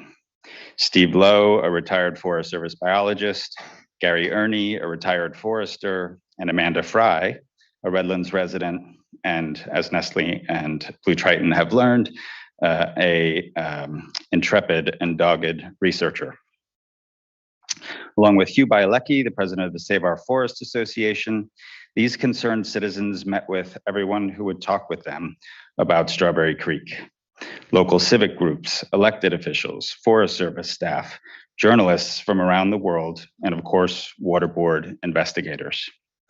At heart, they believe the spring water removed from the National Forest belonged in Strawberry Creek, not in Nestle's bottles. Their commitment and tireless civic action were infectious, and our community has had their backs ever since. In fact, I'm proud to have submitted a petition for the record asking you to approve the order signed by 25,000 citizens from around the world. In 2015, we filed one of the complaints that led board staff to develop the original 2017 report of investigation. And over the past year, my organization has participated as an interested party in Blue Triton's appeal of the draft cease and desist order. As you'll undoubtedly hear shortly from Blue Triton's attorney, we and other interveners were able to introduce hundreds of pieces of evidence, call and cross-examine numerous witnesses, and participate in the site visit to the spring complex, all at considerable expense to our members and supporters. Our participation was both fulsome and fair, and we're extremely grateful both to you and to Mr. Lilly for the opportunity we and other citizens, including Steve, Amanda, and Hugh, have had to participate. This is the end of a nearly 8-year journey, and today I'm really pleased to urge you to adopt the proposed order in its entirety. The historical documents, scientific data, and public records before you make it crystal clear that 1, the water diverted by Blue Triton brands is surface water, and you are well within your authority to regulate the diversions. 2, neither Blue Triton nor its predecessors perfected any right to this water, despite their varied and creative claims to the contrary. And 3, the roadblocks the company and its predecessors have thrown up for years now are merely attempts to delay the inevitable, the loss of a natural resource they do not own. Both the Water Board investigators and the prosecution team are due enormous credit for surfacing the truth and laying a strong foundation for the proposed order. You should adopt it today. But much as it pains me to say this, the board's work is not complete. Please request that staff initiate new enforcement actions to stop the diversion of water from springs 10, 11, and 12. And please direct staff to assess the maximum penalties allowable against Blue Triton and its predecessors for their decades-long removal of water without a right. We Californians have learned over and over again in the years we've pursued this case that water is a precious shared resource. We honor the service of all of those charged by the people of California with preserving our state's water resources. I also want to honor the persistence of Steve, Gary, Amanda, Hugh, and all of the other individuals and organizations whose research, advocacy, and hard work got us where we are today. Thank you again for the opportunity to participate in this important process, and please approve the order. Thank you. Thank you, Mr. Ohaney. I appreciate the participation and the engagement and the contributions to this discussion and project. Thank you. Let's go ahead and give ourselves a quick 10-ish minute break, and we'll come back here at 11:30 and continue on and hear from Blue Triton. Thank you.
Okay, everyone, we're at 11:32 and we can go ahead and bring ourselves back here. I'd invite up the Blue Triton folks to come up here as a panel. They'd like to the right.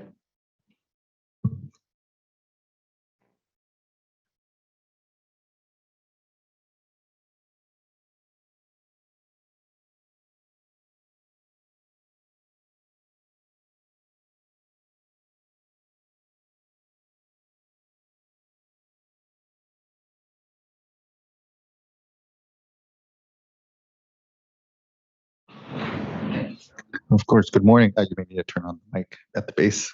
Thank you, Mr. Donlin. Good afternoon. I guess we're still morning. Good morning. We have a panel today. Appearing remotely will be Brendan O'Rourke, BTB's Vice President of Technical Services, followed by Lewis Mixon, BTB Senior Natural Resources Manager, and Tam Pham, Arrowhead Springs Resource Manager. Following their comments, Rita McGuire, BTB's Outside Water Council, will give some remarks, and I will close with some of our legal positions. Also with us today is Hee-Sung Kim, BTB's General Counsel.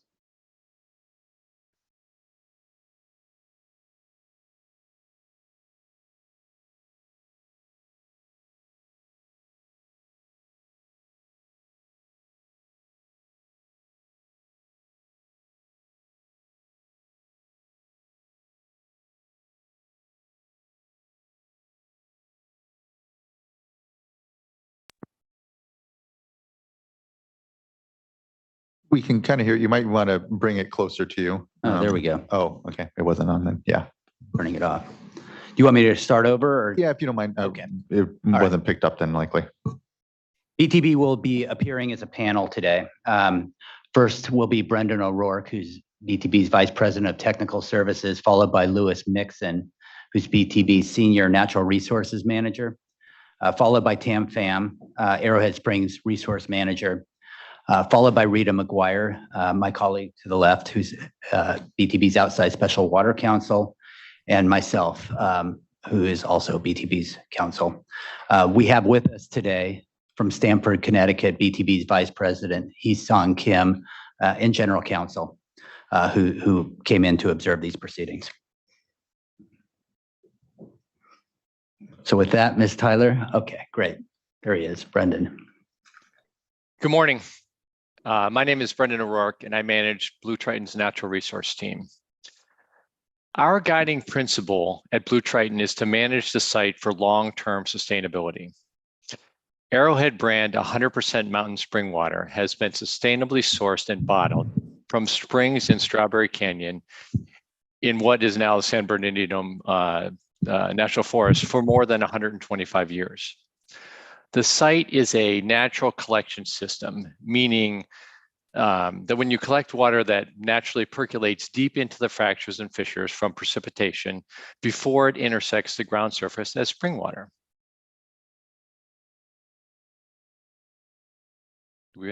During drier periods when less precipitation percolates into the mountain, we collect less water. This is how the facilities in Strawberry Canyon have operated and continue to operate today. Our decisions are guided by sound science.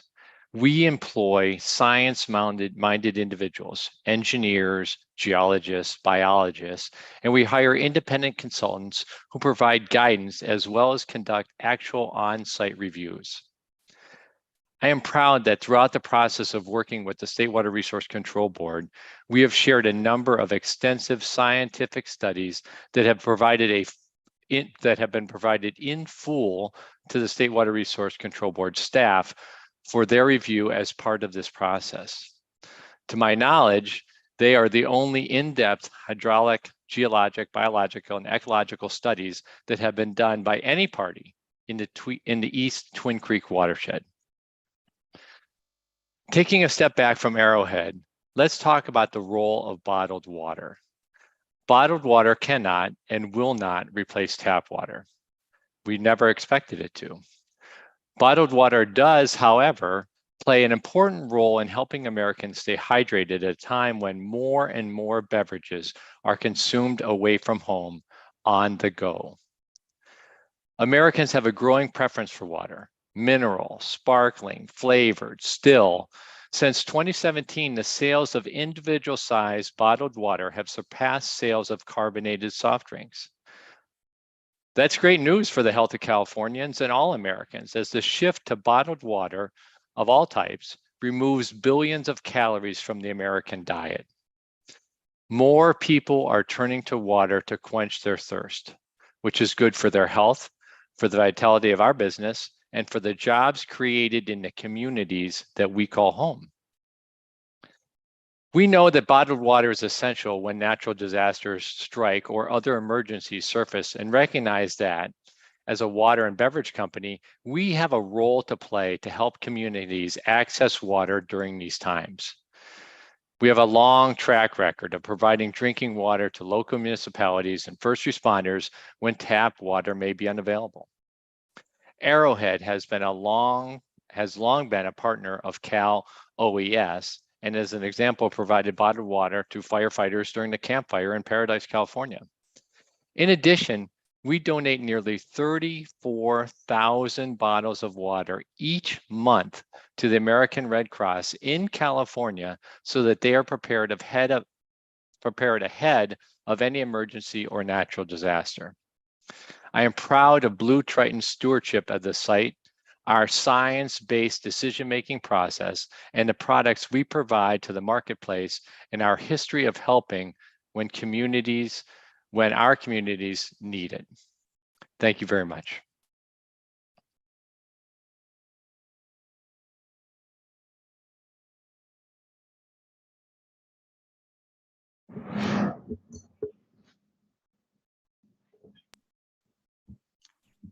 Good morning, members of the board and Chairman Esquivel. I'm Louis Mixon III, Senior Manager, Natural Resources for Blue Triton Brands and our Arrowhead brand, 100% Mountain Spring Water.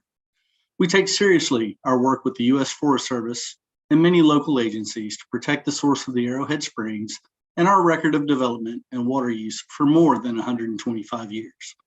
The springs in Strawberry Canyon were flowing prior to that development and continue to flow today through our collective water stewardship efforts. Our team is exceptionally proud to continue this history of providing our customers and consumers with sustainably sourced spring water products that they trust for healthy hydration. It is important to Blue Triton that we safeguard our water sources for today and tomorrow. Blue Triton is a natural resource company.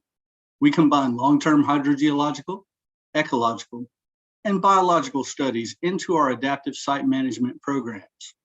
We have engaged in significant additional studies, as well as the ongoing paired basin investigation that demonstrates site sustainability.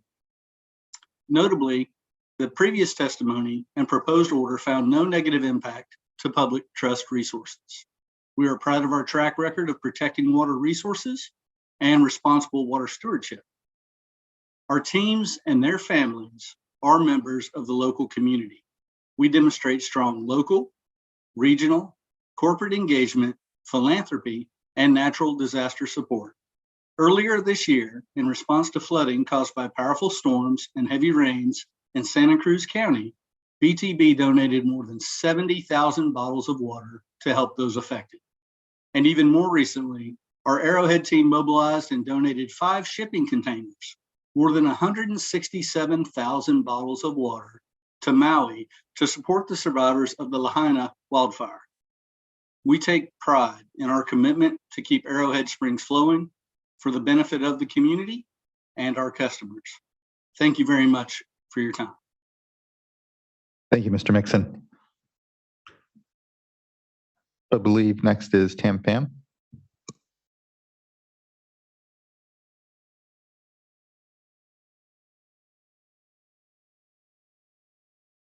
Hello, board members, and thank you, Chair.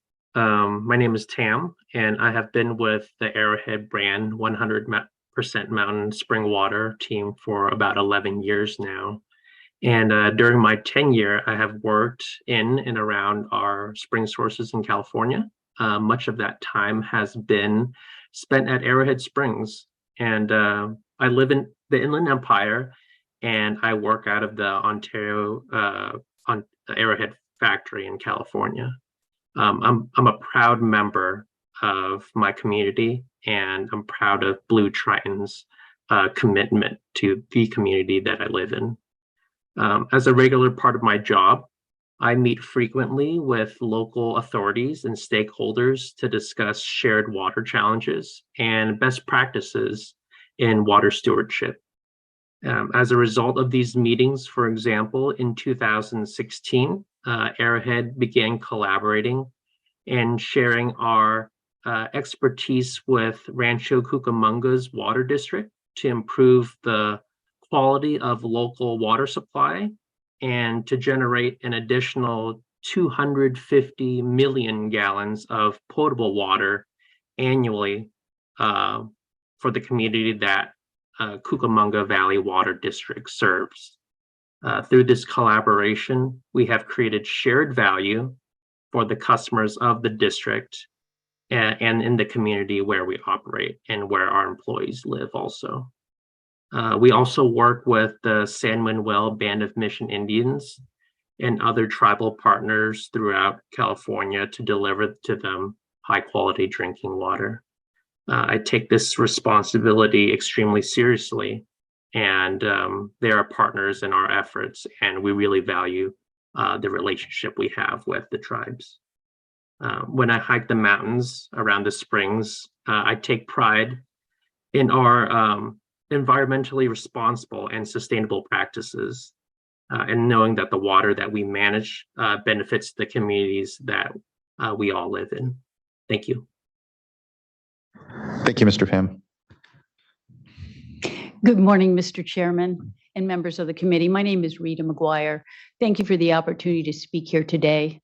I won't repeat the comments of the prior speakers from Blue Triton, but I think it's evident we take our job as stewards of the environment very seriously, and we have a track record to prove it. I would point out that a few of the comments made prior to our speaking have caused us concern. For example, there was a discussion about the 2003 fire and that somehow Nestle had refused to provide water during that period.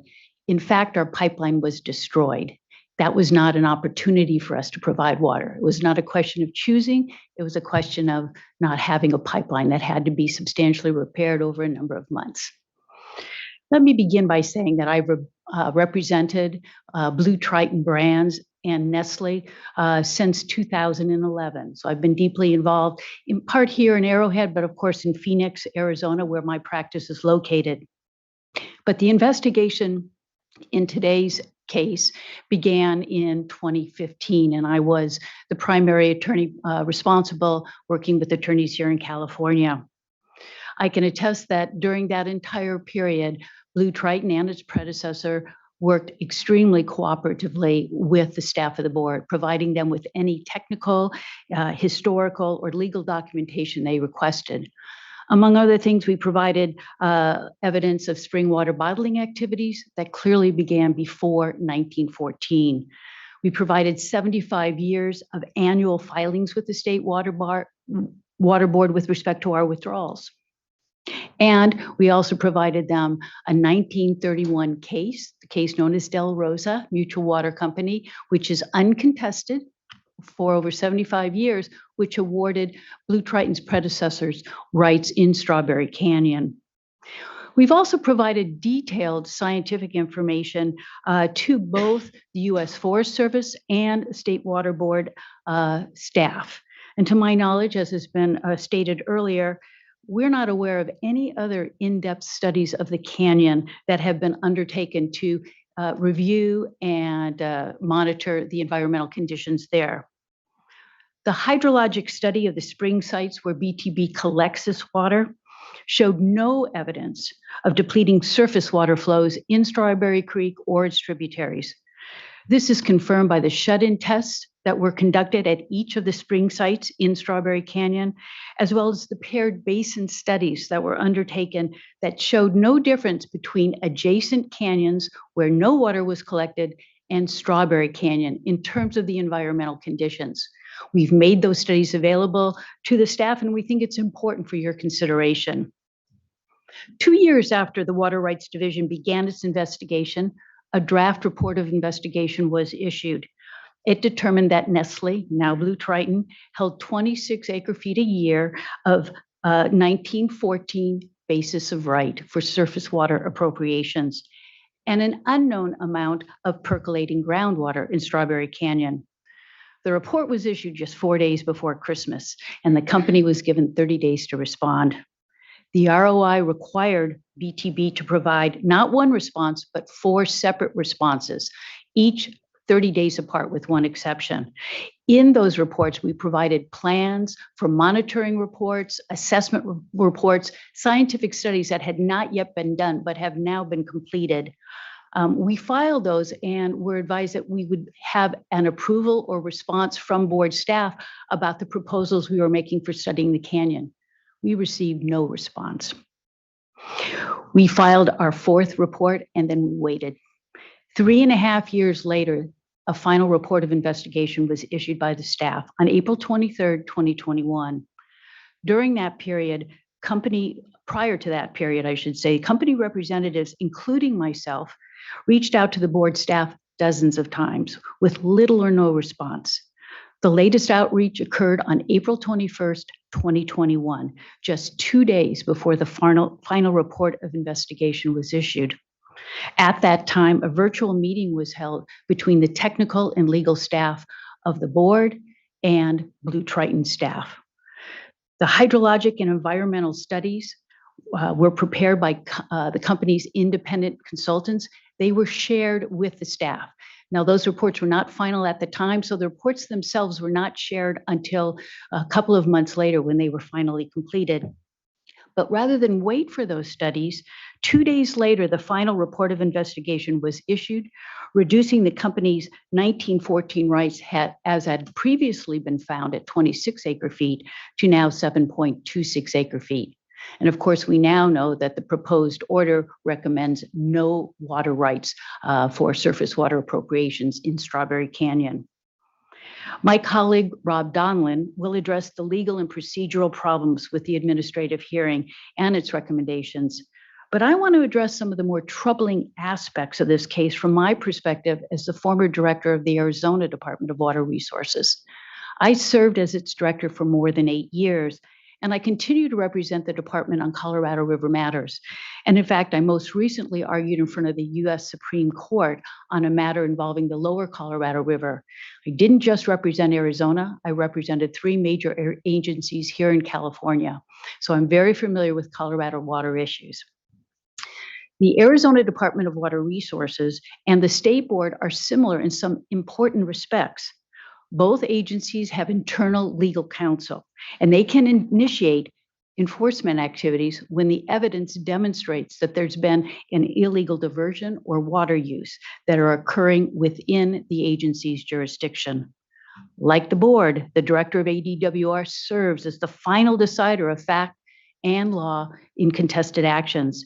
And like the board, the director's decision becomes an appealable agency action.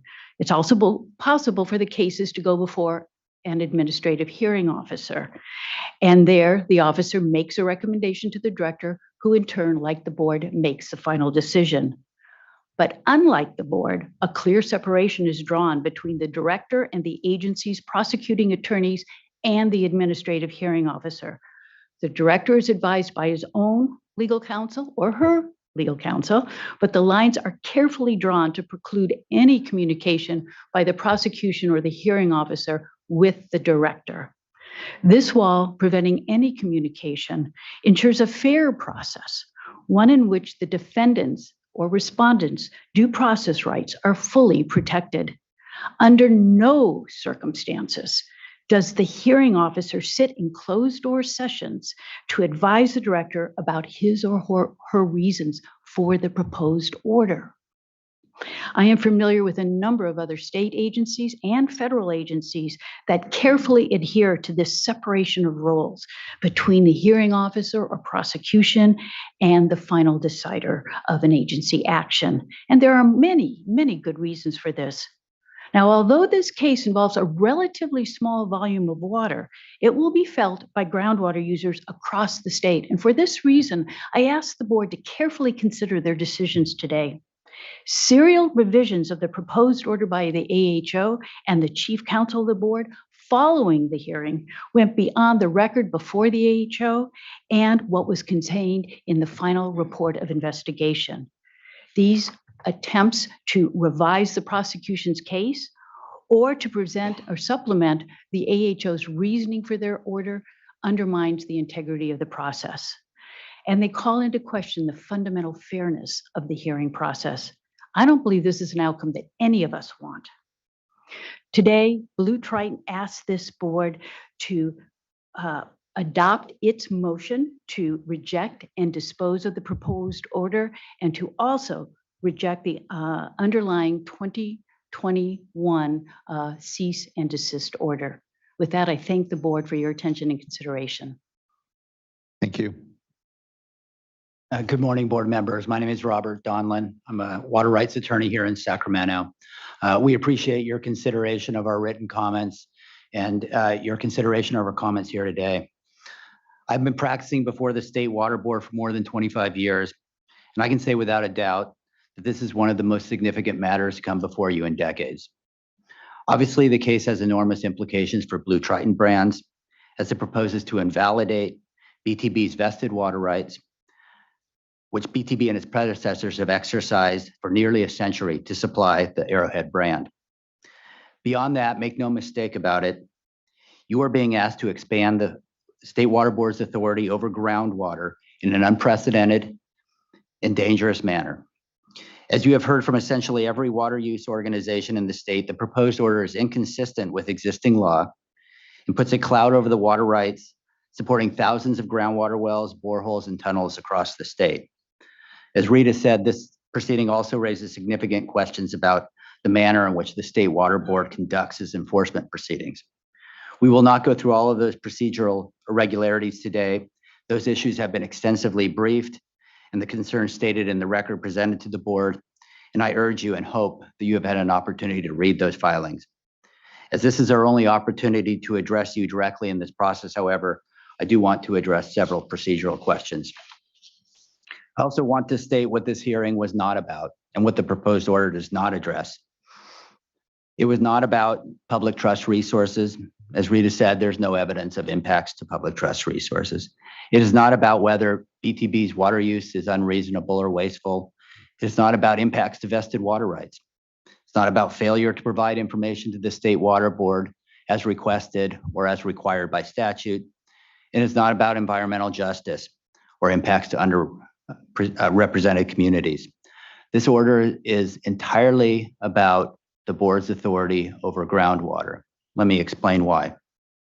The key issue before you is whether BTB's water collections are subject to the board's permitting authority. If you cannot answer that question affirmatively, you should dismiss the draft cease and desist order and reject the proposed order. The relevant facts in this case are not disputed, and the law applicable to the State Water Board's permitting authority over BTB's water sources is clear and irrefutable. In fact, you saw it in Ms. Kenzie's presentation earlier.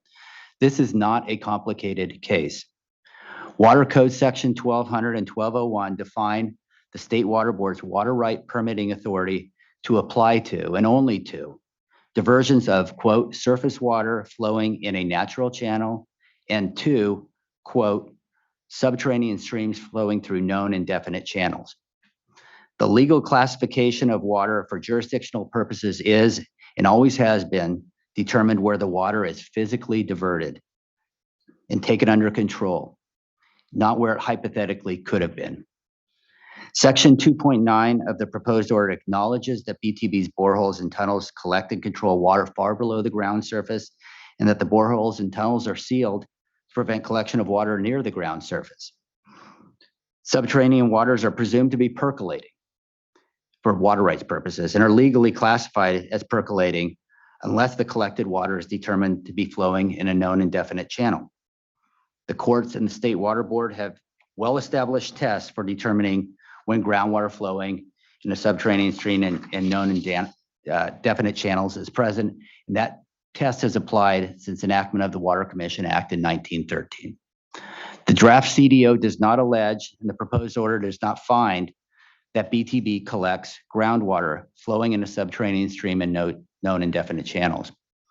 Pursuant to Water Code Section 1200 and binding legal authorities, it is clear that BTB collects percolating groundwater over which the State Water Board has no permitting authority under Division 2 of the Water Code. Accordingly, the State Water Board does not have authority to issue a cease and desist order. This is black letter law, board members. As the proposed order does not cite a single relevant court or State Water Board authority to the contrary, nor does it explain why this is not the appropriate legal analysis in this case. Let me repeat that. The proposed order does not cite a single relevant court or State Water Board authority to the contrary, nor does it explain why that is not the test that should be applied in this case. Instead, the proposed order invents an unprecedented test for determining the State Board's permitting authority over, quote, water associated with springs. With the wave of a hand, page 65 of the proposed order states, and I quote, "The question here is whether we should treat BTB's present diversions as diversions of surface water or diversions of percolating groundwater." The proposed order cites no authority that would authorize the State Board or any regulatory agency to ignore undisputed facts and binding legal authority to establish jurisdiction. And it cites no authority to support the hypotheticals, the use of hypotheticals instead of actual facts. Board members, we ask you to acknowledge the undisputed facts in the record, which confirms that BTB collects percolating groundwater for water rights purposes. And we ask you to apply these undisputed facts to the legal authorities that have governed the legal classification of subterranean water, including water that's tributary to springs in this state for more than a century. The board simply has no authority to ignore the law and facts and treat groundwater as surface water under Water Code Section 1200 and 1201. The legal theory for the proposed order's new jurisdictional test is based entirely on State Water Board decisions that are not relevant to the issues before you, and relies on hypothetical scenarios and speculation that bear no relationship to the realities of BTB's water system as it exists now and as it did in the past. The proposed order is misleading to the extent it suggests that there are special jurisdictional and water right classification rules applicable to, quote, springs or spring waters, or to situations where pipes or tunnels intercept groundwater that may flow to the ground surface as a spring. There are not. The proposed order cites no relevant authority to the contrary. In fact, these terms are not used anywhere in the Water Code. Section 1200 certainly does not refer to spring water or water associated with springs or groundwater hydrologically connected to surface water. The term springs and spring water merely define the physical occurrence of groundwater where it intercepts the ground surface. Under Water Code Section 1200, the underground flow of water that intercepts the ground surface as a spring is legally classified as groundwater before it reaches the ground surface, and as surface water when it reaches the ground surface. Unless the subterranean flow is diverted from an underground known indefinite channel, the groundwater is legally classified as percolating water over which the State Water Board does not have permitting authority. But it is also important to understand that the surface expression of a spring does not necessarily determine whether that surface water is subject to the State Water Board's permitting authority. Only water found diverted from flowing water in a natural channel is subject to the State Water Board's permitting authority, regardless of its source. And Water Code Section 1201 is very clear that diversion of water that is flowing in a natural channel does not require a permit from the State Board if it is diverted under a riparian right, or if it is already appropriated under the laws of California, such as the case with pre-14 appropriative rights and groundwater appropriations such as BTB's collections. Spring water reaching the ground surface may be found flowing in a natural channel or it may be diffused. The State Water Board has no permitting authority over diffused surface water. And that's all water that's not flowing in a natural channel. The proposed order's new jurisdictional theory is an implausible interpretation of Water Code Section 1200 and 1201, and is precisely why the California legislature in 1913 adopted the subterranean stream standard that exists in Water Code Section 1200 to avoid speculation and inconsistent determinations about the legal classification of groundwaters. The subterranean stream test is simple and its application replicable because it's based on hydrogeologic and geophysical factors that are objective and measurable.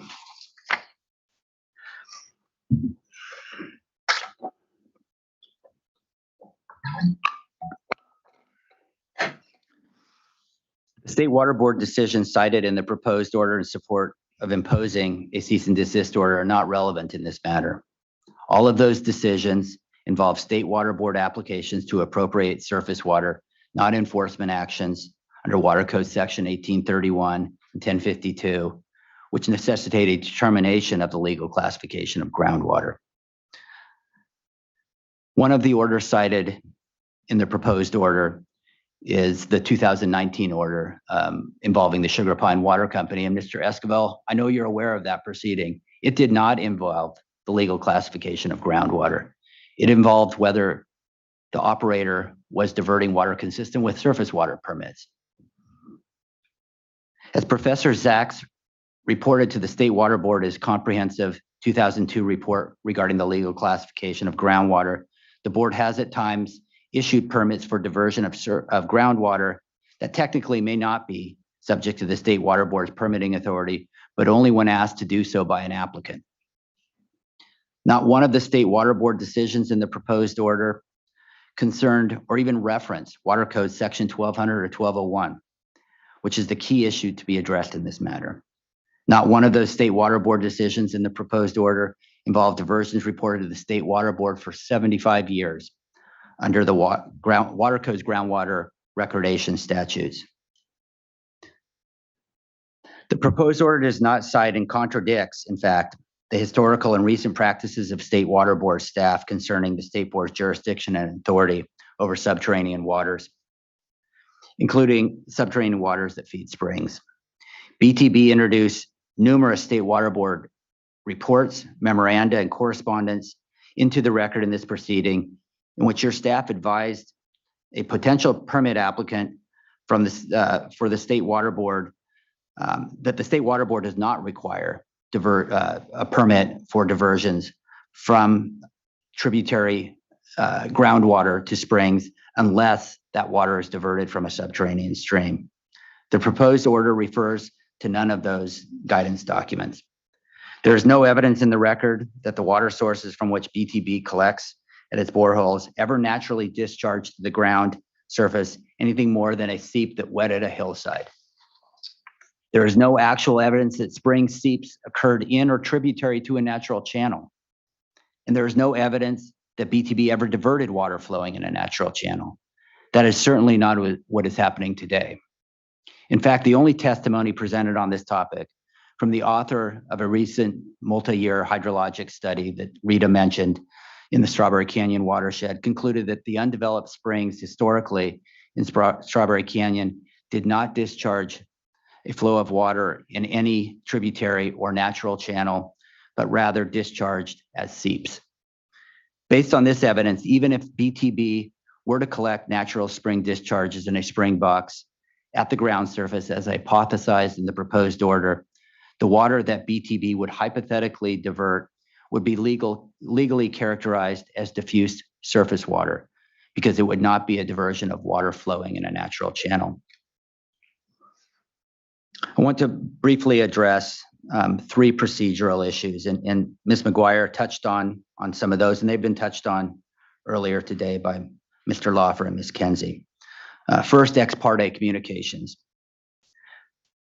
The APA prohibits direct and indirect communications regarding any issue in a pending proceeding to a hearing officer from an employee of an agency without notice and opportunities for all parties to participate in the communication. That's the general rule, against which there are several exceptions, none of which apply here. The Office of General Counsel argues in the change sheet that Government Code Section 11430.30 authorized the hearing officer to engage in ex parte communications with the State Water Board and Division of Water Rights and Office of Chief Counsel for the purpose of providing the hearing officer, quote, assistance and advice from a person that has not served as an investigator or prosecutor in the proceeding. This argument is incorrect.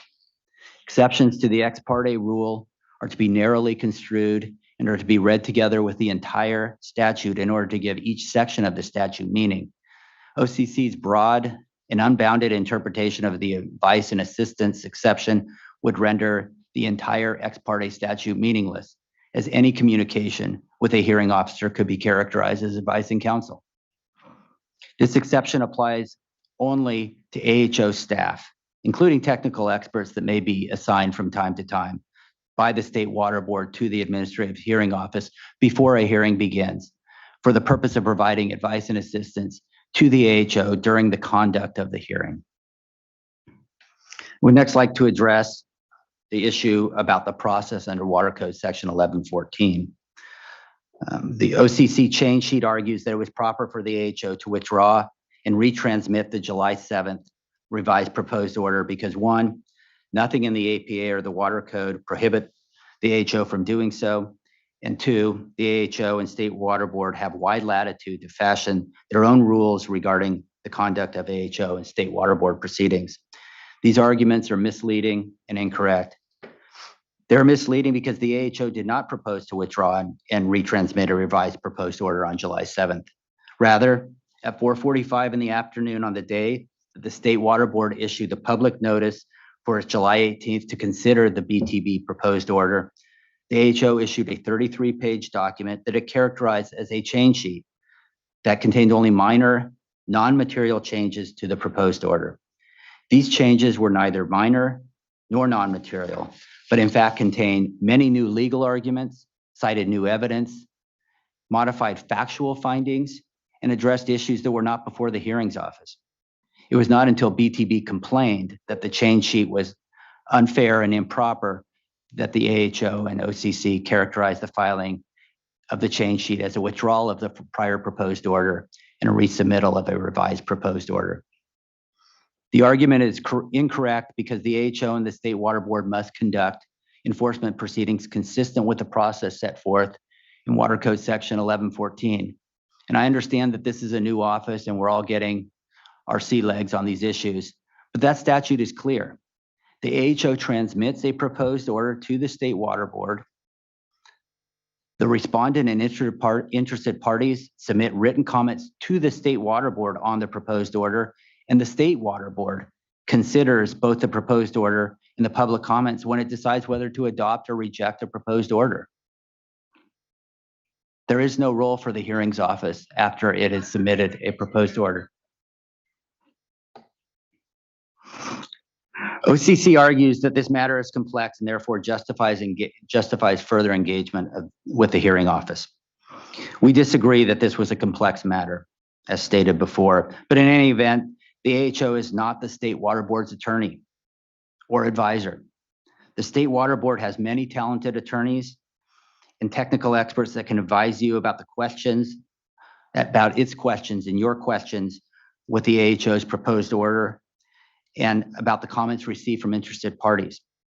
If a proposed order is not sufficiently clear about its legal and factual basis, or if you think the factual record or legal analysis requires supplementation, then you are directed under 1114C2 to reject the proposed order and either remand it to the AHO for further proceedings or to decide the issues yourself on the record. Our concern is that the AHO improperly influenced your consideration of our comments on the proposed order when it transmitted proposed material changes to the proposed order in response to comments, and in doing so improperly influenced State Board consideration of BTB's and others' comments and the State Water Board's procedural options today. Finally, I want to address precedent decisions. And this is really important because there is no legal authority for the proposed order's jurisdictional test. The only authority for it are old prior State Water Board decisions. And as I mentioned, those are not relevant to consideration in this matter. But more importantly, the proposed order improperly relies on those decisions without complying with the Administrative Procedures Act. Government Code Section 11425.60C is clear that the State Water Board may not rely on its administrative decisions as precedent unless the State Water Board, one, maintains an index of significant legal and policy determinations made in its present decisions. The index is updated not less frequently than annually. The index is made available to the public by subscription and its availability is publicized annually in the California Regulatory Notice Register. The State Board has done none of this. Reliance on precedent decisions is an exception to the APA's requirement that you make policy decisions by rulemaking.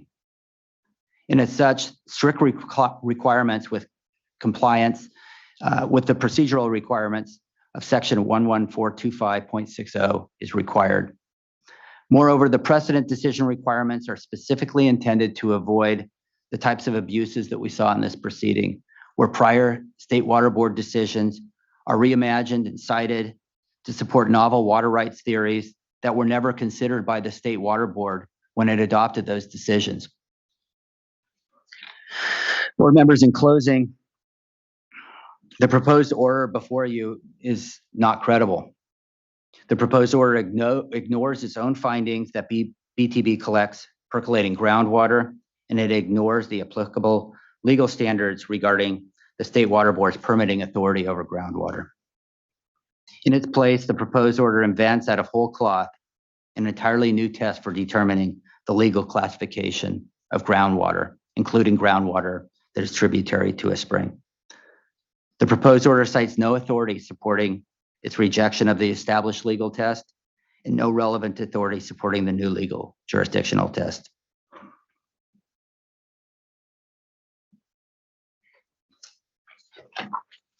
For the reasons stated, we respectfully urge you to grant BTB's June 2nd, 2023 motion to dismiss the April 2021 draft cease and desist order to set aside the proposed order.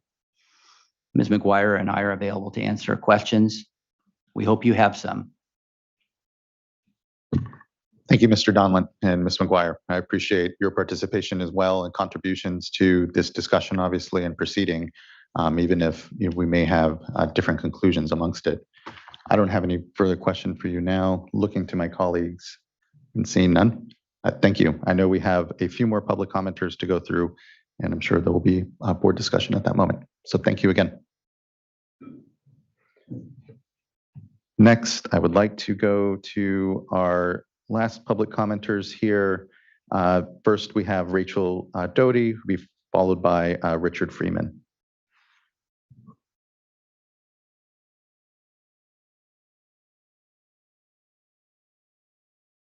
Yes, you might need to turn on the mic. There's a button up on top and it'll be green once it's good to go. Okay.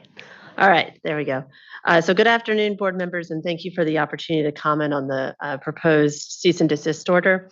I'm Rachel Doty, and I am the founding shareholder of Greenfire Law PC. In this matter, I represented and had the privilege of representing Story of Stuff Project. And in doing so, I worked closely with Amanda Fry, Steve Lowe, Hugh Bialecki, the Center for Biological Diversity, as well as many other members of the public who were uniformly alarmed at the dewatering of public lands in Strawberry Canyon.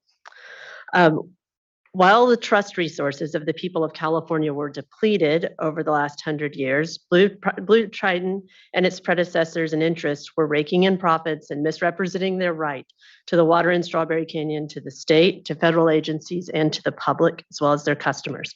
And that's unacceptable. BTB's diversions were made even more egregious by the fact that the water withheld was from public lands, and then it was simply dumped at the bottom of the mountain in large volumes.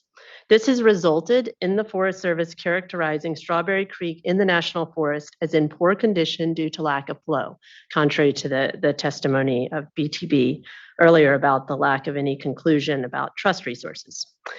In 1931, BTB's predecessor sent W.P. Rowe, a well-respected and meticulous engineer, BTB sent him, to evaluate a new water source that had been identified by a hotel groundskeeper's visual observation of surface water.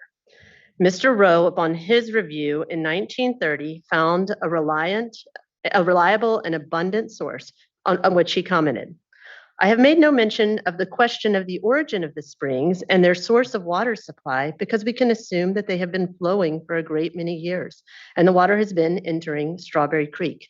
That was midsummer, July 1930, which was a relatively dry year. He returned in the spring of 1931 and described the trust resources he found in Strawberry Canyon.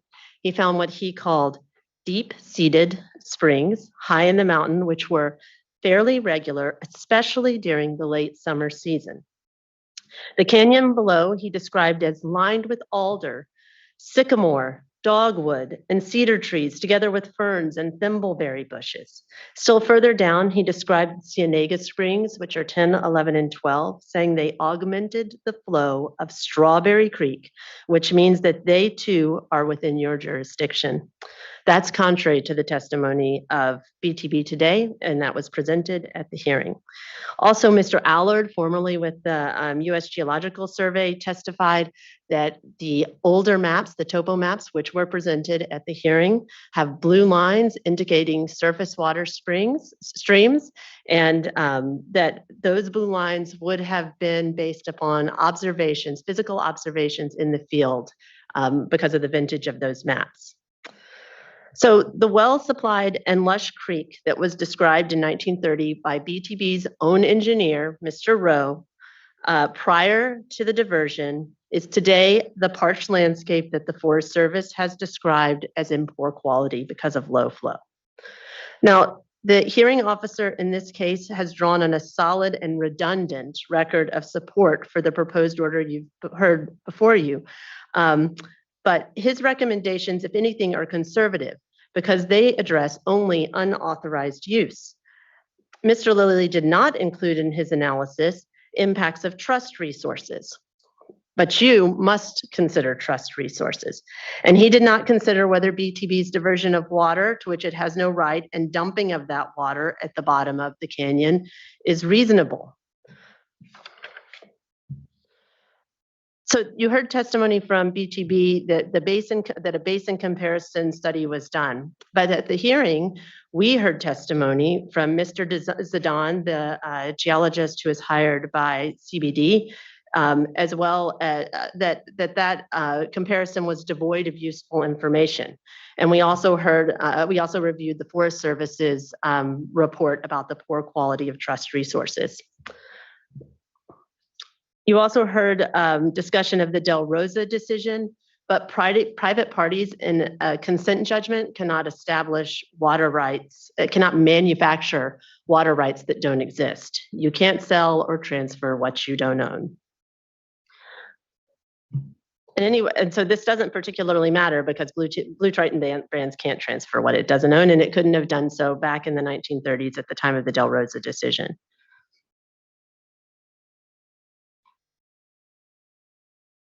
So BTB has invited you to engage in a prolonged further procedure to build on years and years of existing procedure, which have resulted in a strong record on which we believe you can rely. Thousands and thousands of hours of work by dedicated members of the public who've scoured archives, time spent by staff reviewing those archive records, time spent by the administrative hearing officer, and all conducted, from my perspective, with absolute integrity. And then I want to invite you to recognize a lawyer trick that was engaged by BTB's attorneys. They said that there were no relevant cases for you to review. However, the hearing officer has attached an entire appendix of cases which we believe are relevant authority for you to consider. So we urge that you take the following actions. Please first adopt the proposed order without revision. Second, please direct staff to initiate a new enforcement action which addresses harm to trust resources, the diversions from the Cienega Springs 10, 11, and 12, and which are sometimes referred to as the Cienega Springs. And third, please assess sufficient penalties against Blue Triton to discourage others from engaging in similar theft of public trust resources.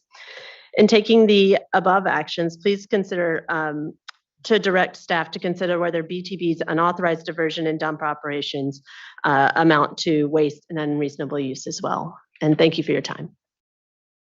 Thank you, Ms. Doherty. Next, I'd like to call up Richard Freeman, who will be followed by Allison Toivola, and I believe that may round out our commenters.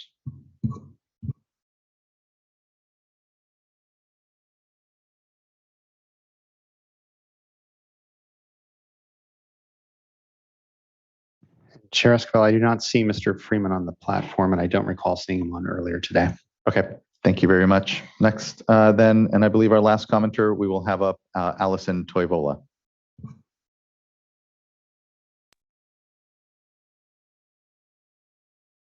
Right. Hello, can you hear me? We can. Good afternoon. Excellent. Great.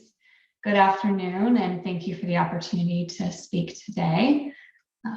Give me 1 second. My computer is freezing. Okay, there we go. My name is Allison Toivola. I am an attorney with the law firm of Best & Krieger, and I am speaking today on behalf of our client, the Association of California Water Agencies, or ACWA. ACWA is comprised of more than 460 public agency members collectively responsible for 90% of the water delivered to cities, farms, and businesses in California. The proposed cease and desist order that we are discussing today raises broad and expansive risks and would create significant uncertainty for ACWA's members.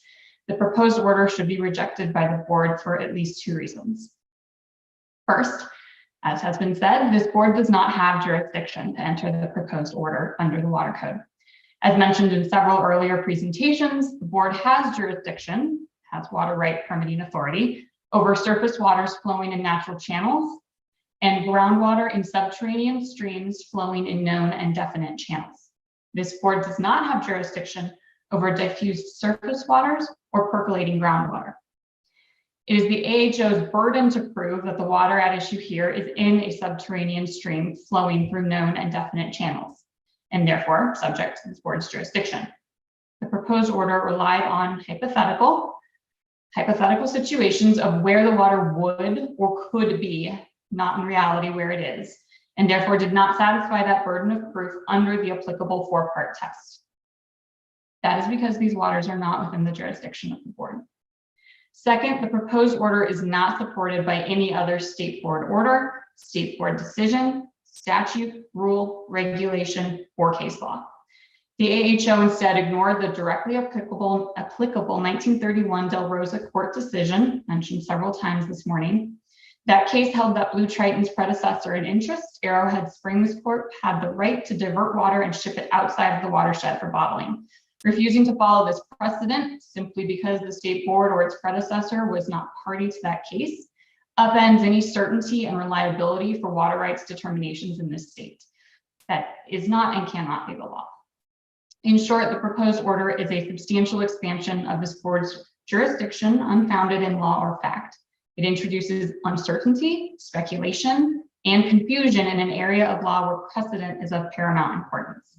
We respectfully ask the board reject the proposed order. Thank you so much for your time today. Thank you, Ms. Toivola. Appreciate your comments and contribution to this discussion. Looking to the board clerk to ensure that we don't have any further commenters at this point. Appreciate that. I want to thank everyone. I know that this decision and this work, like all the work before this board, is certainly come to with a tremendous amount of humility. I appreciate what we've heard today, but when I look at the record, when I look at the facts and the fact patterns here on this particular matter, I'm not moved at this point to find a different conclusion. The reality is that you see the interception of what is otherwise water that would be naturally flowing into a channel, and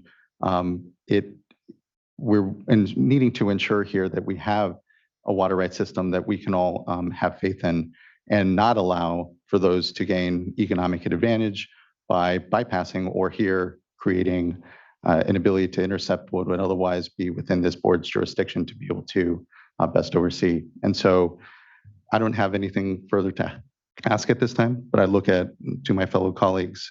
I know that Mr. Donlin, you brought up procedural concerns. I know we must pursue all here. You know, I don't, it's important that interested parties pursue their self-interest and various legal strategies. Nothing that was brought up there for me causes pause for concern, or otherwise, again, changes what is the fact pattern here and the information before us on this order. But I look to fellow board colleagues in case they have questions and want to make comment. Just a Board Member question McGuire. for, yeah, thank you, Chair Esquivel. Just a question for our Chief Counsel, just in terms of the procedural concerns that we did hear today from Mr. Donlin and others. Was there anything new or different from the arguments that were previously made that were responded to in the change sheet that I should take into consideration?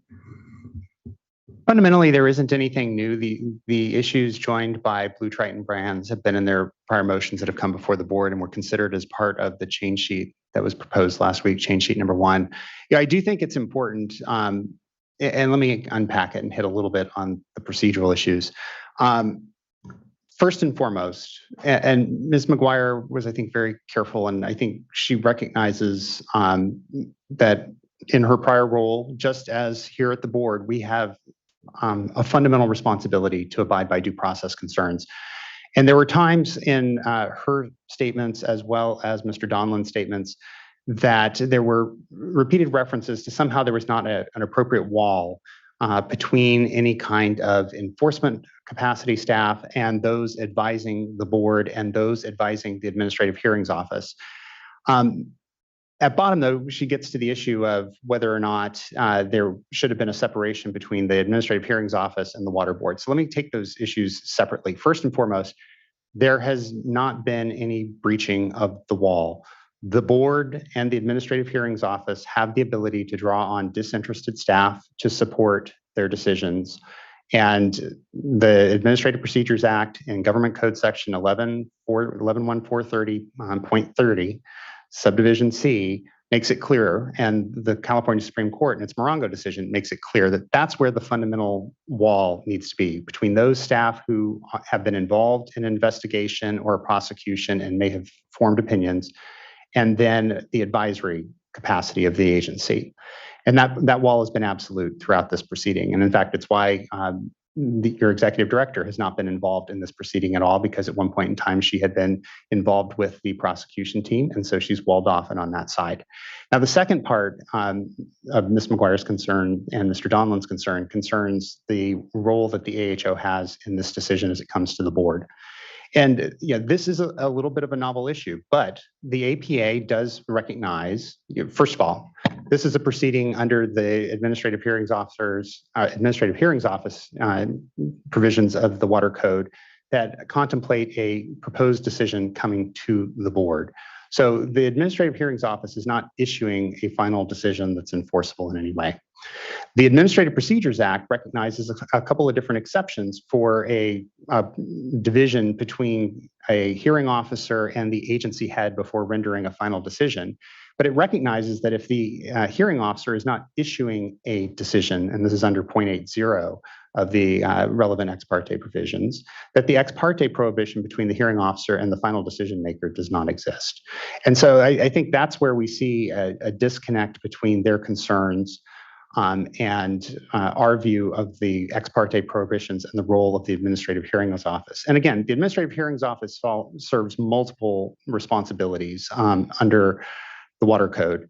And in one key respect, it takes over or provides the flexibility that wasn't always historically there, where the board relied on its own board members to serve as hearing officers, and those communications could occur within the board. And in this respect, that this particular provision under 1114 of the Water Code, subdivision C, is a recognition that the hearing officer can conduct the proceeding, generate the evidentiary record, and then provide a proposed decision to the board for consideration. And nowhere in there are we getting any violation of the fundamental due process concerns of separating the prosecution and investigative function from the advisory function. Instead, it's a common advisory function throughout. Likewise, with respect to Water Code Section 1114 and the ability of the hearing officer to withdraw the decision, fundamentally, as we've indicated in the change sheets, there is nothing that prohibits this particular process. And I think at bottom, what you look at is whether or not there has been appropriate process afforded to all the parties by withdrawing the decision in light of some of the concerns raised by Blue Triton Brands and then resubmitting it to the board for consideration. It afforded additional process to Blue Triton Brands and all the other parties because they had an additional 30-day comment period, and those comments were allowed, and the modifications that had originally been proposed in the July 7 version that was circulated by the administrative hearings officer was allowed to address some of those concerns and modulate some of the issues that were raised by commenters. So essentially it's added process that's occurred as a result of this, and there is nothing in the water code that prohibits that approach. And in terms of precedential decisions, it's a relatively small piece of the decision in terms of looking at how some of the prior state board decisions have dealt with these issues. But the Water Board has designated its decisions adopted by the board, unless otherwise denominated, as non-precedential, as precedential, and it maintains an index on its website. The website is searchable. They're also available through Westlaw and other common services. And so we believe that we've been consistent with our obligations under the APA for designating and following precedential decisions. There is one last cleanup thing I want to do unrelated to any of the objections raised by Blue Triton Brands. And it's just, there have been a number of statements today, and I'd probably have to defer to the Administrative Hearings Office since it has familiarity with the actual testimony throughout the proceeding.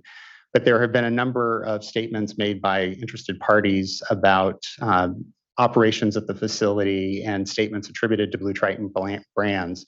Just to be clear, the evidentiary record is the record that was developed before the Administrative Hearings Office. What was here before you today is argument in support of or in opposition to the order, but it's not evidentiary in nature. And so none of that would be relied on in the board's ultimate decision. Thank you, Mr. Loffer. Board member, anything for? I was going to say thank you as well. I appreciate the clarification. Obviously, when parties are here making fairly strong assertions about whether the Administrative Hearings Office and our board has followed due process, that is something I want to understand as best I can. And Mr. Donlin, I'll agree. The Administrative Hearings Office is fairly new and getting its sea legs, but I do feel that the appropriate process and procedures were followed based on Mr. Loffer, your explanation just there. So thank you for that. I don't have any other questions personally. I do have some comments I'd like to make, but I'll defer to other board members if there's other questions. Thank you, Board Member McGuire. Comments welcomed. And now I will transition to comments. So thank you. This is a complicated issue, and it strikes me as remarkable, frankly, that it's been 90 years since this facility has been in operation, and it's just now coming before us to the board as a question over what water is being diverted. Is it groundwater? Is it surface water? Is it spring water? Is it some mix of those different types of waters? From a legal perspective and from a physical perspective, it's very, very hard to untangle. So I'm very appreciative of the investigation that was conducted by our Office of Enforcement. I'm very appreciative by the rigorous hearing that was held by our Administrative Hearings Office to provide a fair and complete transparent opportunity for all the parties who were engaged on this. And there were clearly numerous folks who are interested in this proceeding to weigh in and share the facts about the case and what's happening here at Strawberry Creek. To me, it's of paramount importance as a board member, as a State Water Resources Control Board member, that we are appropriately administering the water rights priority system. That's first and foremost for me. And when it comes to a matter like this, as it perhaps unclear and unresolved in some respects, it's important that we get this right. And so today I'm comfortable with the order and the change sheet as proposed, primarily because this is tailored, I think, well to the specific facts at hand, which is that this water is diversion of surface water ultimately. And that water as it's described in the order, closely associated with springs, is clearly in a nexus there. To me, that demonstrates that it falls within the board's authority. So that was a concern for me, was, kind of is there a line there somewhere that should be drawn in terms of, is there a point where this water goes from being a discharged spring water to perhaps percolating groundwater, as the argument has been made. And for me, it's clear in this case, given the physical location of these facilities and the information that was provided, that in this instance, ultimately, these facilities were diverting what would be surface water.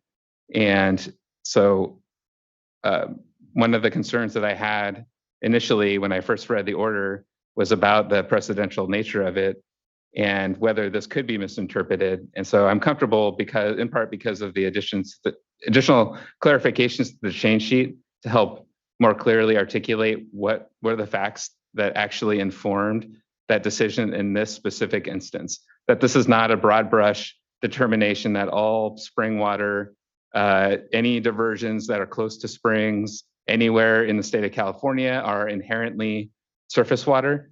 I don't think that's the finding here today. I think it is, in fact, that in this example for this project, that this is a diversion that falls within the board's authority.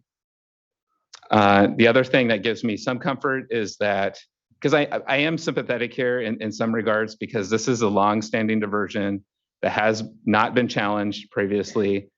So this was a tough issue for me to wrestle with in terms of where to take this and what sort of action would be appropriate here. Ultimately, I conclude that I'm comfortable with the order, but nonetheless, this was a tough internal deliberation for me. But the area that gives me some comfort is that Ms. Kinsey articulated is that Blue Triton Brands does still have the opportunity to file a new water right application for any developed water that might be available in any water that is not hydrologically connected to Strawberry Creek. So for me, the fact that we're finding this to fall under the board's jurisdiction does not necessarily bring the hammer down on this facility. There may be opportunities for it to continue to operate under whatever water is available for appropriation under those arguments. So I appreciate that that's a future decision. We're not making that decision here today. But for me, as I'm taking all this information in and deciding on my thoughts, those were some of the primary factors that I took into consideration. So again, just to sum up, I am comfortable with the order, with the change sheet, and I'd be happy to make a motion when the board's ready. Thank you, Board Member McGuire. Board Member Firestone.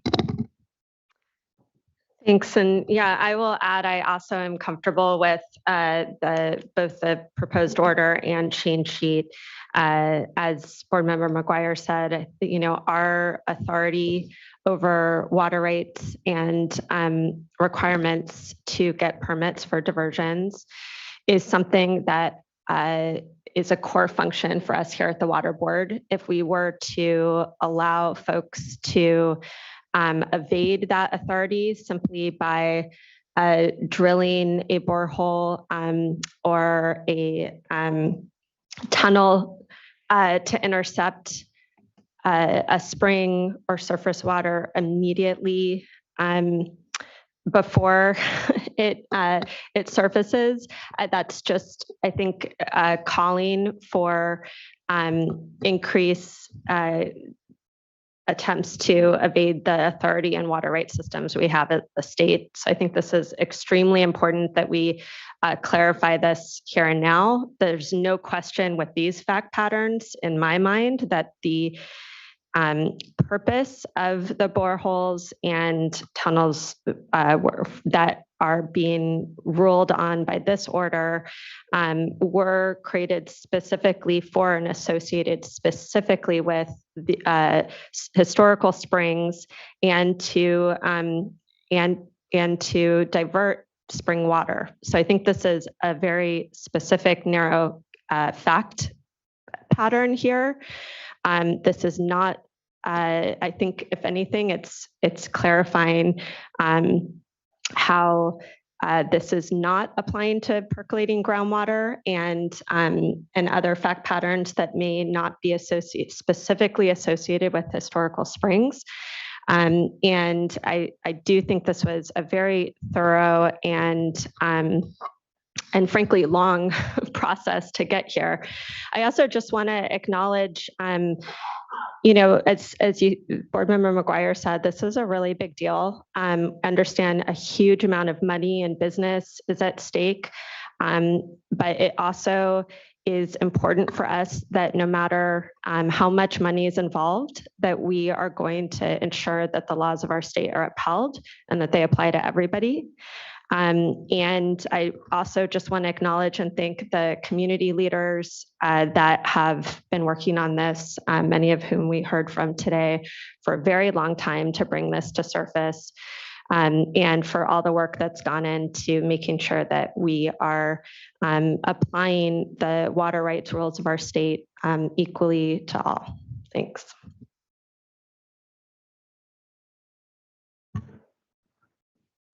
Thank you, board members. Echo your comments, and here ultimately, I know there's been an incredible amount of engagement, and to your point, Board Member Firestone, part of the story, and Ms. Rizzardo touched on it as well, is one of the public engaging with the board, and here bringing to light an issue that has been handled incredibly professionally, has taken years, so this isn't a quick judgment by this board in the least, and has been with a tremendous amount of thought and balance as to how we continue to pursue the administration of water rights in the state, administer water rights, in fact, and have the resources to do so, to begin to work through what are similarly a lot of complex issues within our state.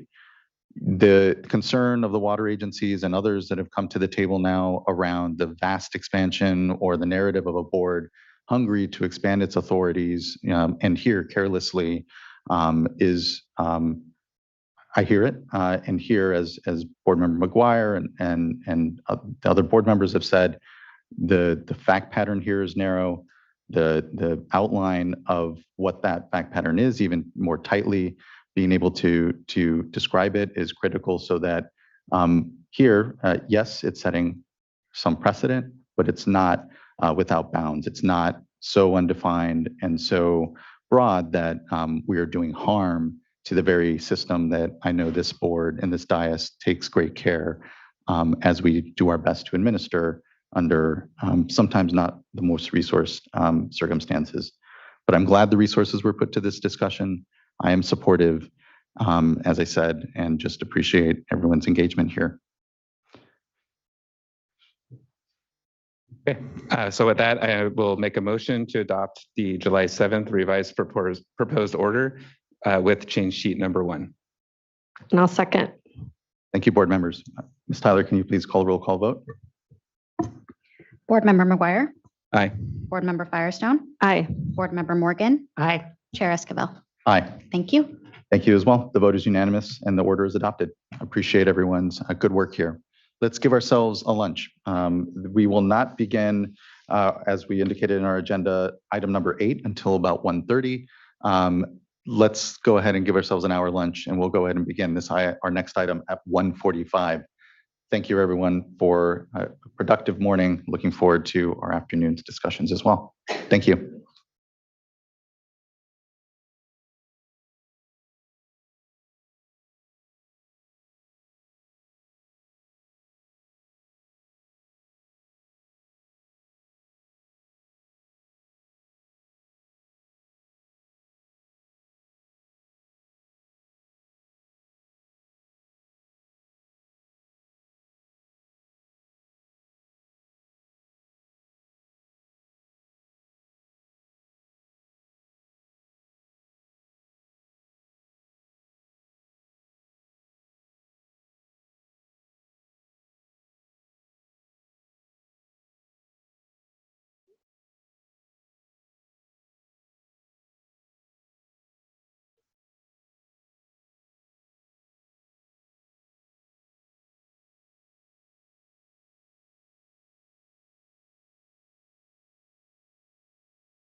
Got it, thank you. I mean, you know. Just a quick. Yes.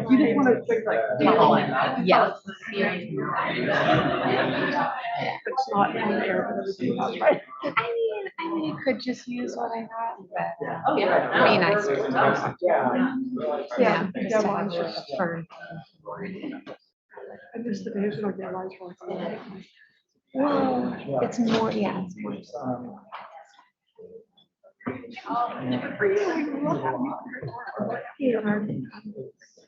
How's my voice day? Oh, I was tired. Oh, yeah. I love that. Can I just go up and? So that's a no? Really. They're basically we're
Oh, the monitor is great.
All right, everyone, welcome back. Hope everyone had a good lunch. Now we can proceed on to item number 8, which is consideration of a proposed resolution adopting emergency regulations amending the environmental laboratory accreditation program. I'll kick things over to Mr. Ciccarelli, and would note this is the first in a tranche of about 4 fee items we'll be discussing. So we'll put you through your paces this afternoon. Good to see you. Good afternoon, Board Chair Joaquin Estevall and fellow board members. My name is David Ciccarelli. I'm the Chief of the Fee and Revenue Branch in the Division of Administrative Services. Before I present this item, on the behalf of the Division of Administrative Services, I wanted to provide an update on fiscal. Accounting is currently working on the year-end closing for fiscal year 22-23. It is anticipated that the year-end closing will be completed and financial statements will be sent over to the State Controller's Office in mid-November. The fiscal system requires the prior fiscal year end to be completely closed before accounting can close fiscal months in fiscal year 23-24. However, in August of 2023, accounting has taken steps to begin the fiscal year 23-24 month-end closing activities. This included reconciling labor charges. By taking these steps in advance, it will enable accounting to close months sooner after the completion of the fiscal year 22-23. Accounting anticipates being fully caught up with month-end closing by February of 2024, closing January 2024 fiscal activities in February of 2024. At that time, accounting is anticipated to be on schedule with fiscal.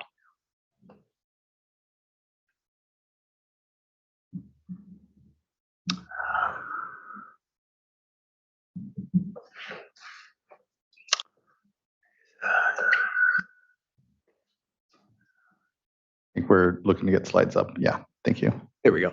Thank you. We're here to present the item for your consideration of a proposed resolution adopting emergency regulations, amending the Environmental Laboratory Accreditation Program, ELAP fee schedules. Next slide, please. And joining me today is Cassandra White, who is also a branch manager in the Fees and Revenue branch. Next slide, please. So just to overview the staff presentation, we'll have an overview of our stakeholder outreach, the Environmental Laboratory Improvement Fund, budget cost drivers, proposed fee changes, with the future fee structure, and then comments received, and then we'll open it up to any questions. Next slide, please. So just briefly talking about the stakeholder outreach, all of our meetings were via Zoom and webcast.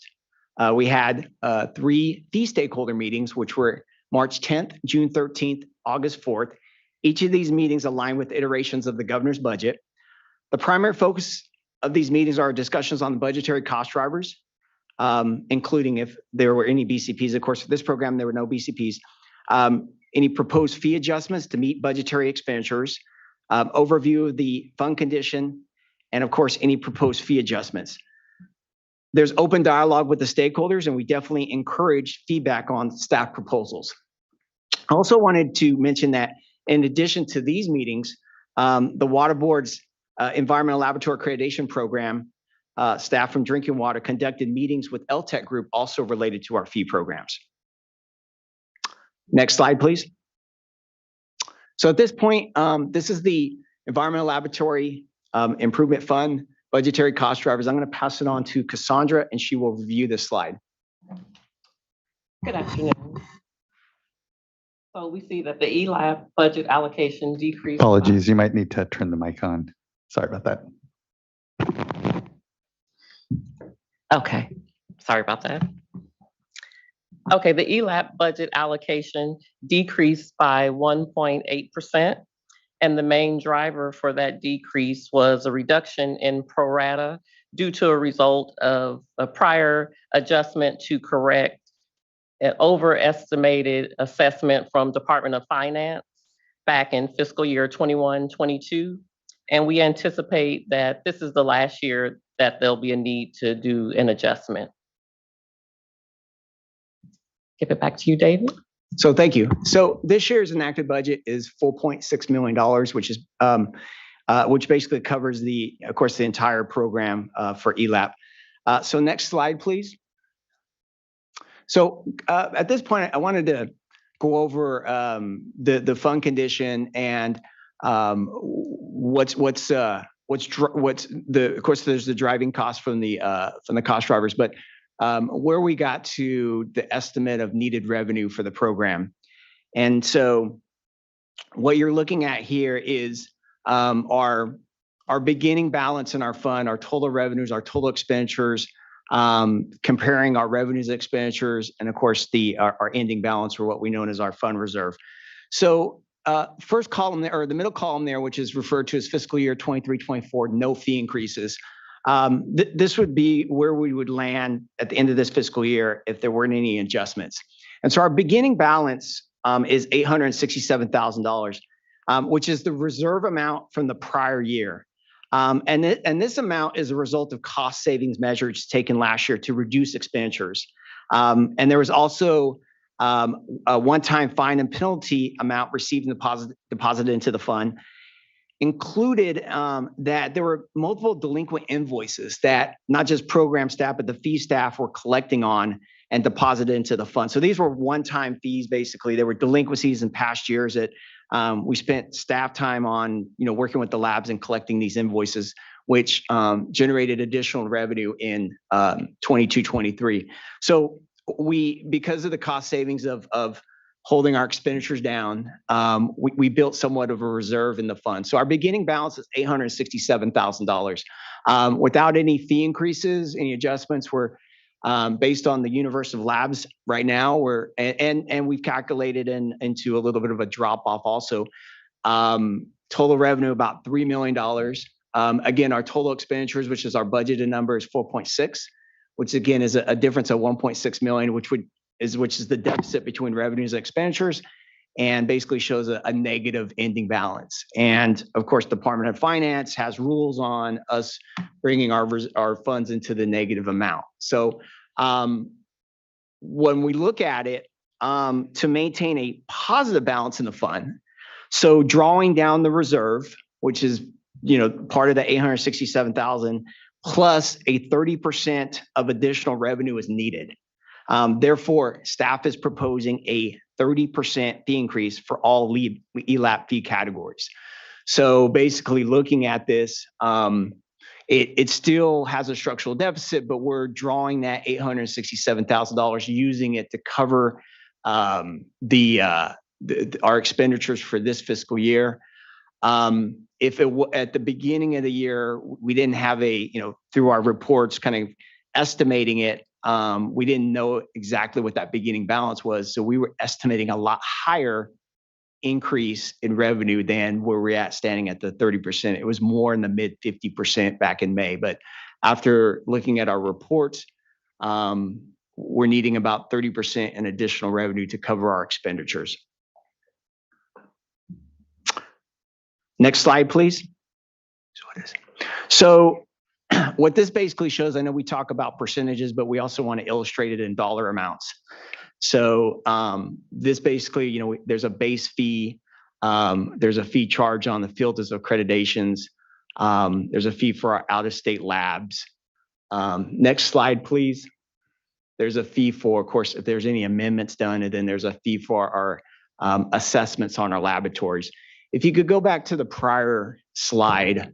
So just to give an example of what a smaller lab would be paying. So a smaller lab that has between 1 and 10 FOAs and pays the base fee, their fee would go up $965 under this option, or under this scenario of a 30% increase. And then a lab, which we consider small also, between 11 and 49, their fee would go up $1,275. Next slide, please. And then next slide. So we're kind of looking at future fee structure. On May 2nd at the board meeting, ELAP discussed challenges with the current fee structures, reliance on the total number of accredited laboratories, and implementations for the future if no change is made.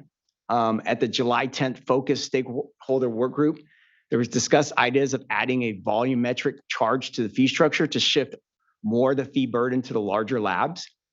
At the August 4th stakeholder meeting, there was a discussion of potential reporting requirements to gather data needed to explore, a volumetric change or volumetric charge. And based on the comments received at this time, staff is not proposing to change the fee structure or the reporting requirements at this time. ELAP and fees, though, we're going to continue. We're dedicated to looking towards developing a new fee structure.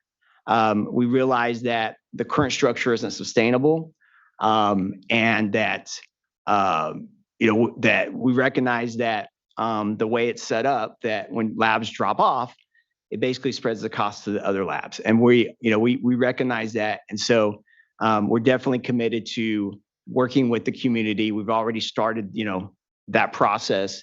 ELAP has started that process on looking at ways of capturing data, perhaps going to a volumetric charge, and or looking at other options and or other funding sources if possible. Next slide, please. So we did receive a couple of comments, one from Debbie Mackey from the Central Valley Clean Water Association, one for Spencer Sachs from the California Association of Sanitation Agencies. I'm not sure if either are here or have provided comments. There are, okay. So, staff would be prepared to respond after, if the board is okay with it, after the comments are made, then staff can respond to those comments. Next slide. And so if there's any questions from the board at this time. appreciate the work on this. Every time we come to our fees discussion each year now, I'm just reminded, I know the challenge here of after the fact, just needing to recoup and keep our program moving, and that there are challenges, like in this case, declining number of labs that make, the work here not sometimes the easiest, but appreciate the discussions that I know have gone on amongst the labs, and here look forward to, as we continue to think through the program when it comes to ELAP and the changes that have been made, how best we structure the funding for this that ensures it's equitable and also not so challenging as we continue to look at everything. Looking to see if there's questions from board colleagues. No questions then, and I will go to then, we have about 3 commenters, and so I'll go to our first, Judy Morgan.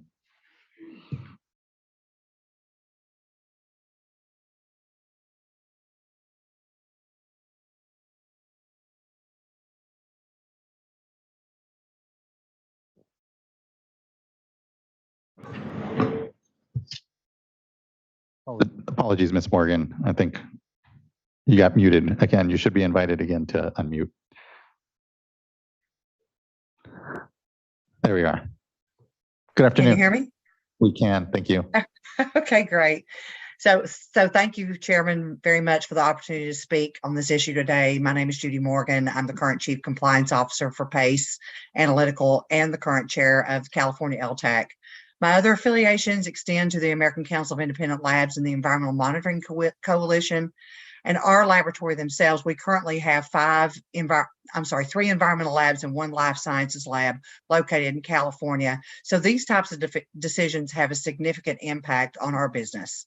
So I want to address this issue as it appears to me. So there was an emergency action a few years ago to raise fees, and now here we are again in a similar place. In looking over the information that I have and the previous actions to raise fees, I've not seen a justification or gap analysis for the fee increase other than financials that gives the transparency regarding the cost to run the program and the current resources that are absolutely necessary to run the program. As a matter of fact, I haven't seen a report that shows the change in the program from then until now that explains why we are in an emergency fee situation again. It has been said on several occasions that the number of labs in the program is shrinking, therefore indicating that less management and administration are needed to maintain the program. So in addition to that, majority of the labs that are using the third-party accreditation option to have their labs assessed, therefore needing less resources from the ELAP team. Laboratories, regardless of size, performing highly technical, sophisticated, or complex analyses are required to use third-party assessors. The current ELAP assessment staff does not have the credentials to provide this type of assessment service to all laboratories. Third-party assessment fees are paid directly by the lab and are of no cost to ELAP. Since several labs have left the program and a large number of remaining labs use external third-party assessors, is it reasonable to believe that the ELAP program should be evaluated to determine if the amount of staff is the right number for the number of labs using the service, especially if the service offerings are in less demand and there are less labs? I personally haven't been in this industry for quite some time, have a lot of information as it relates to the other state agencies. There is at least one other state that accredits approximately 216 more laboratories, and they do so on a smaller budget with 33% less people than the California program, and they perform all of the assessments with no allowance for third-party options. Several other programs have a ratio of the number of labs per individual staff person that is much higher than with fees that are reasonable to maintain a financially self-sufficient program. I've requested transparency in the cost to run the program there in California and the details of expenses and income, but have not been able to obtain the information that would indicate why planned increases cannot and are not an option. As a matter of fact, I cannot directly compare the overall financial status of the ELAP numbers to any other program because I can't get the basic information that I've gotten from the other states with similar programs. This should not be this hard. And if it is, it explains why emergency actions are necessary over planned increases that allow ample notice. These types of actions should always represent justification for the financial burden, whether it is to the state or to the laboratories. A justification would represent things such as trends in the decrease in the number of labs participating, moving the cost of the labs from the ELAP assessment services to the external third-party services, and then any refinements or efficiencies due to enhanced software and technology all indicate that the number of staff should be less. The indicators or metrics should be trackable and instrumental in projecting the need for a fee increase in a manner that is more predictable and less arbitrary than what we're seeing at this time. We can all agree that the cost for most anything today is much higher than even 2 years ago. However, I saw businesses right-size their staff and find a middle ground on increases to the customer. I think it would be hasty to invoke a permanent 30% increase without reviewing the need and providing a reasonable justification. It is time to understand why we need to make changes and increase fees instead of continuing to accept that the labs will be okay because they can pass the increase to the customer. At some point, the financial impact and burden becomes cost prohibitive, and we can't just keep pushing it to the next level. I also want to thank the team here for delaying the volume increase project that you guys were looking at, because I feel like there's many other things that we need to know at this point before we try to go down a path of a different funding source. So, that's really the majority of the comments that I would like to provide today. There's just a number of concerns from the industry, and we would like to understand the platform of the financial crisis there that's warranting this emergency action at this time, and would request some transparency and some assistance in understanding things better. Thank you, Ms. Morgan. I appreciate that. I would like to follow up with you because I'd like to know what questions you've been asking and what data is not being provided. I know our folks take great care to provide all the information we possibly can and what is the rate setting here. I do want to make note, these emergency regulations have been emergency regulations the board has adopted for well over a decade now on all of our fees. The title says emergency because it's the authorities that we're using, but it's a yearly fee discussion. It's a yearly fee assessment as well. So there are trends, there is information that we can provide you here, and here ensure that we're providing the level of transparency that is warranted, but did want to make comment that should folks feel that because there are emergencies that we're doing it just kind of willy-nilly, and it's not the case. It's simply the way we're structured here for our yearly fee discussion. But thank you for that feedback, and I'm looking forward to what will be follow-up between you and also staff so that I can thank you for your service on the LTAC as well. It is very well appreciated. Thank you. Yep, thank you for your time. I'd like to call up next then Allison McKenzie, who will be followed by Debbie Mackey. Thank you. Thank Good you. afternoon. Good afternoon. Chair Esquivel, Vice Chair D'Adamo, and the board members. Thank you for the opportunity to speak today regarding the proposed 30% increase in the environmental lab accreditation fees. My name is Allison McKenzie, and I'm the Executive Vice President of Babcock Laboratories, and also a former member of the Environmental Laboratory Technical Advisory Committee. Babcock Labs is a commercial environmental laboratory located in inland Southern California. We're an employee-owned company and have the distinction of being recognized by California as the only ESOP that is a qualified small women-owned business. Babcock's been accredited in California since the State Department of Health first offered approval for drinking water testing. I think the earliest accreditation I've seen is like something from 1920s. We proudly serve both large metropolitan areas as well as the smaller, more rural needs of inland California. We also proudly serve the state water board programs and the testing needs of the various regional water quality control boards. As a representative of the lab community that is served by ELAP, I am opposed to the arbitrariness of the 30% increase under consideration today. The budget that has been put forward lacks adequate justification and information and I have been able to attend at least one of the meetings, the stakeholder meetings. The increase is far above the rate of inflation. ELAP has not provided adequate financial modeling to support the proposal, leaving the lab community to infer that the increase is based on some unproven assumptions and estimates. Stakeholders have not been provided full transparency of the current cost of the ELAP operations or detail of the services performed and the income generated. So I'm urging the board to request ELAP to provide full transparency with regards to the cost of ELAP operations and to also provide alternative solutions to a $4.6 million budget, which still is one of the largest in the country. Since it's the goal of the program to be cost neutral, the detail of income from fees and audits and expenses to perform those services, and then the expenses to perform those services must be first understood.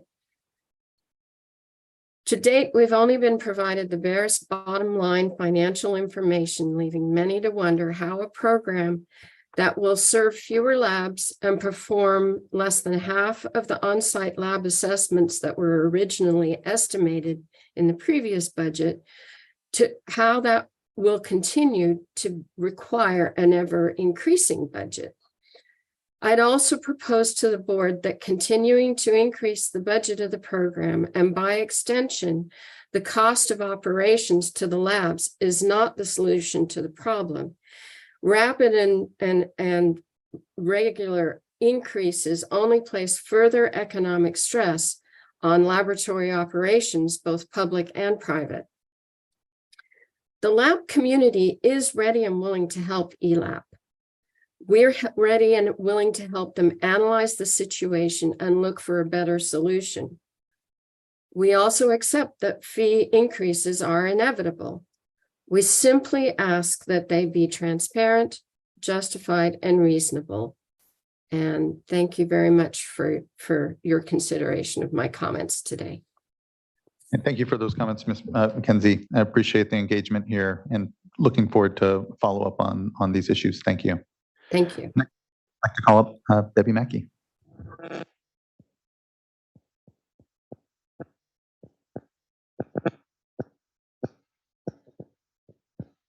You may need to pop it on. There's a button there on the top of the mic. Yeah. Okay, there we go. Yeah, thank you. Thank you. Good afternoon, Chair Esquivel and board members. It's great to see you in person. It's been on Zoom so often, so really nice to see you. I'm Debbie Mackey. I'm the Executive Officer of the Central Valley Clean Water Association, and we operate wastewater treatment plants, collection systems, our members do, and recycling services in the Central Valley. As you know, it's the hotspot for small areas, including some of the small labs. Can you go to the next slide? First, I want to, before I start the summary of concerns, I want to thank both the staff from the financial side and from the ELAP side. They have, I appreciate the workshops and efforts that they've made to just have an open discussion, have some of this early. So with that, I'd like to just kind of roll into some of these concerns. We're obviously concerned about the financial burdens that our small and municipal laboratories face, both because of the regulations, but also because of these increasing fees. There has been a lack of information, that an analysis regarding the impact, and when we can say, is this from fees, is this from regulatory, is this from other things, those lack. We'd like to see some more information. In addition, based upon this last stakeholder meeting that we had, the proposed fee increases assume a 50% increase in operational costs and a decrease of over 20% of the revenue compared to what was the actuals, and that was based upon our August board meeting, our August stakeholder meeting. And then finally, just go over why a revised fee structure again is needed, which I know you're planning. So if you can go to the next slide.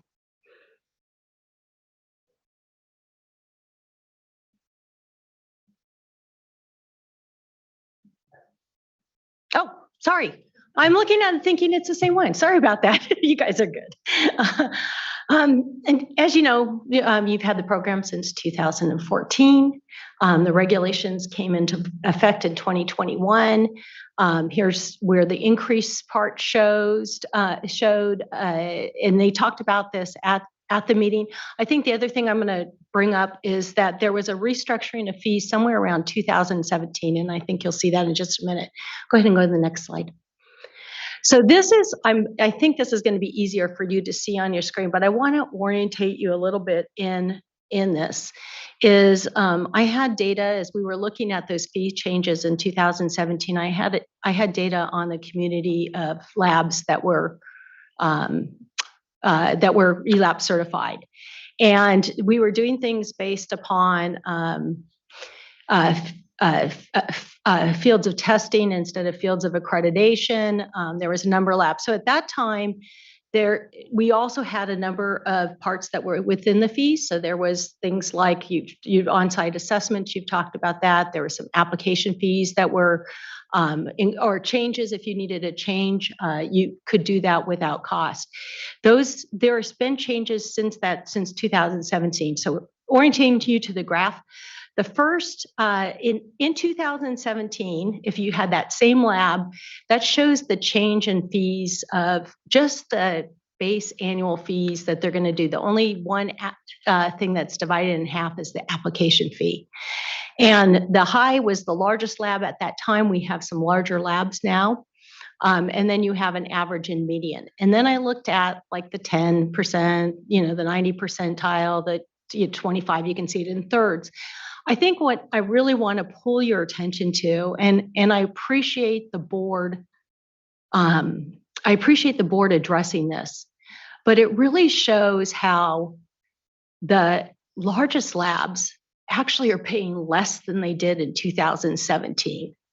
And those smaller labs are paying more in almost all cases until you get to that smaller set, below median set.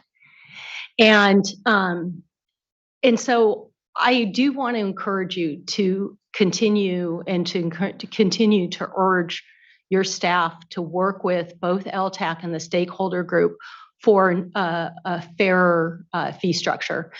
So just wanted to show you that, and those increases have been severe, and for those small agencies, they've been more like 400%. So if we can go to the next slide. We also know that the lab population has dropped. There was an estimation, we can go to the next slide from here. There was an estimation that we were going to lose about 10 laboratories total. That has increased, though ELAP told us that they estimated they were going to lose about 10 labs again this year, is on the high side, 7 to 10, 5 to 10, or 5 to 7 was more along the estimate. We can go to the next slide. So here again, it was assumed that total we were going to be looking at 10. Now we're looking at 200. There's the impact of this is not understood, and I think that that's something that I think the other speakers spoke to that from a large perspective, but from a small lab perspective, we need to know where we're going with this program, and and these labs need to know if it's going to be viable. If we can go to the next slide. This slide actually is kind of a roll. I guess I'm going to roll down from what Mr. Ceccarelli presented, as you saw some of those total expenditures and total revenues. But as you can see from this, even though there was a large amount in the revenue side of other revenue that was put down, but going from about 3.7 million down to 3 million is a 20% decrease when we're only assuming we're going to lose less than 5 or 10. And then the actual state operations is almost a 50% increase. So you've got about a 70% swing there. And it's conservatism on top of conservatism. SWRCB thinks that labs should be right-sized. And ELAP should be right-sized. We're not looking for them to not have enough money, but this is really conservative. And so it makes us question, and why are we looking at this big increase this year? Next slide, please.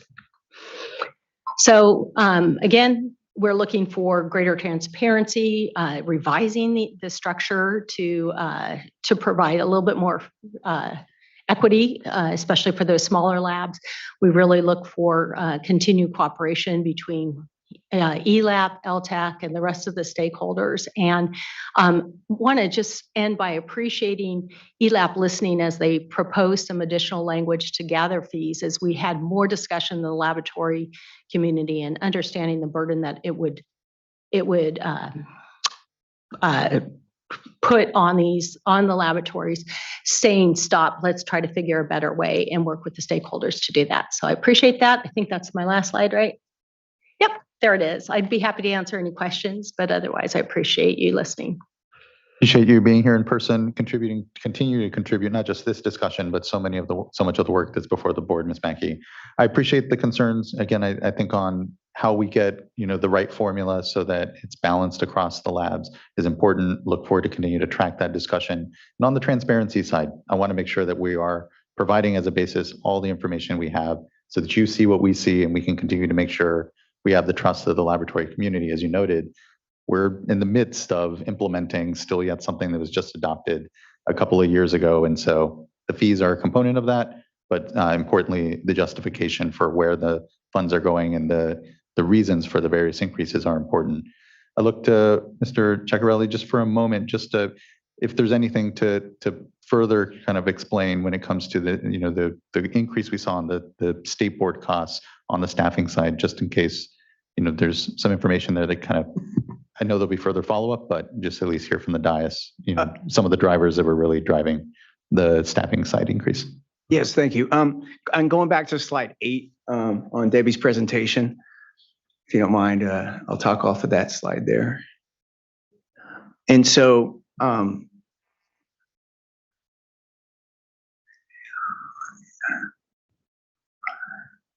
there we go. Thank you. This was a kind of full explanation through our stakeholder workshops, especially at our last stakeholder workshop.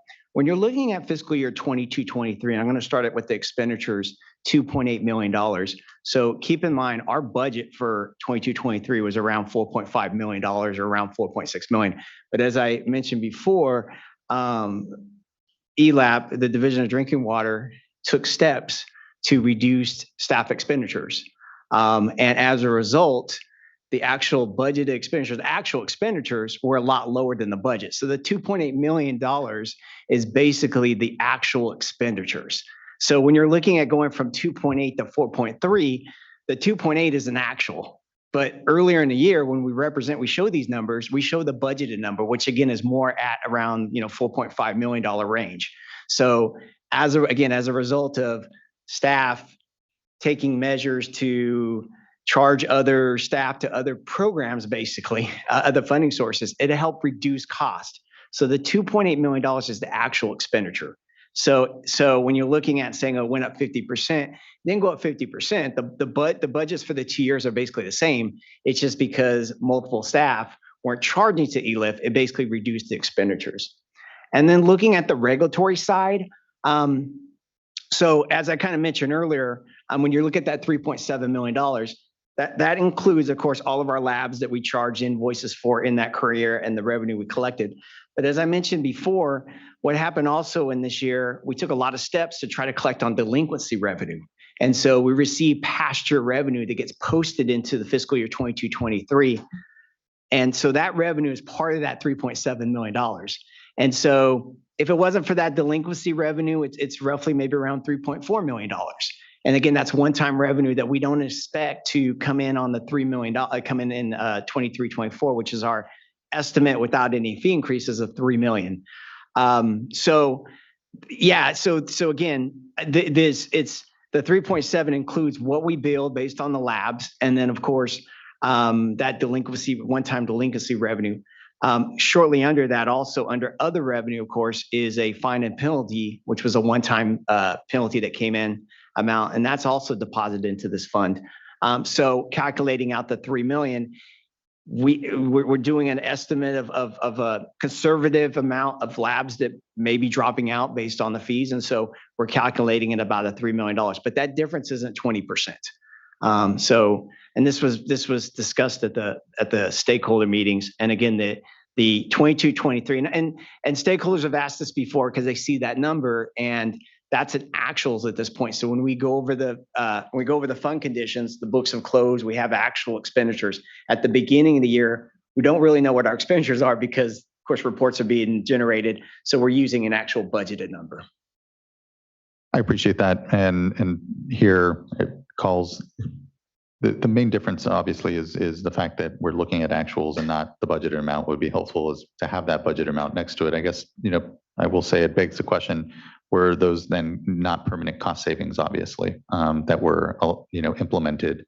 And I guess the assumption is that, they were kind of a one-time cost savings for the program amongst it. Correct. Okay. Thank you. Looking to see if any other board members have questions amongst that. I mean, Board Member Firestone. sorry, I would love just to get and I don't know, maybe it's ELAP staff, but just to get a sense of what those types of cost saving options were that we were able to find this year that may not be available in the future, or that we're not incorporating into this budget year. Sure. So I'm Darryl Bohemus, Deputy Director for the Division of Drinking Water and over ELAP as well. I moved 3 staff from money we get to regulate drinking water systems over to ELAP. It was one-time funds that were available from a SRF set aside that are no longer available. I knew that ELAP was the most stressed of our programs, and definitely wanted to try to provide opportunity to support that one. So that was an easy call to make, but it isn't available for future use, unfortunately. That those funds from that set aside are no longer available. And then I recall from the workshop we had on this earlier this year that in addition to wanting to look at a restructuring of the fees, which we still have more time, we need more time to work through, given the consolidation of the industry and just this, we're continuing, as you said, Chair, to transition into this really better performing and new program structure and performance.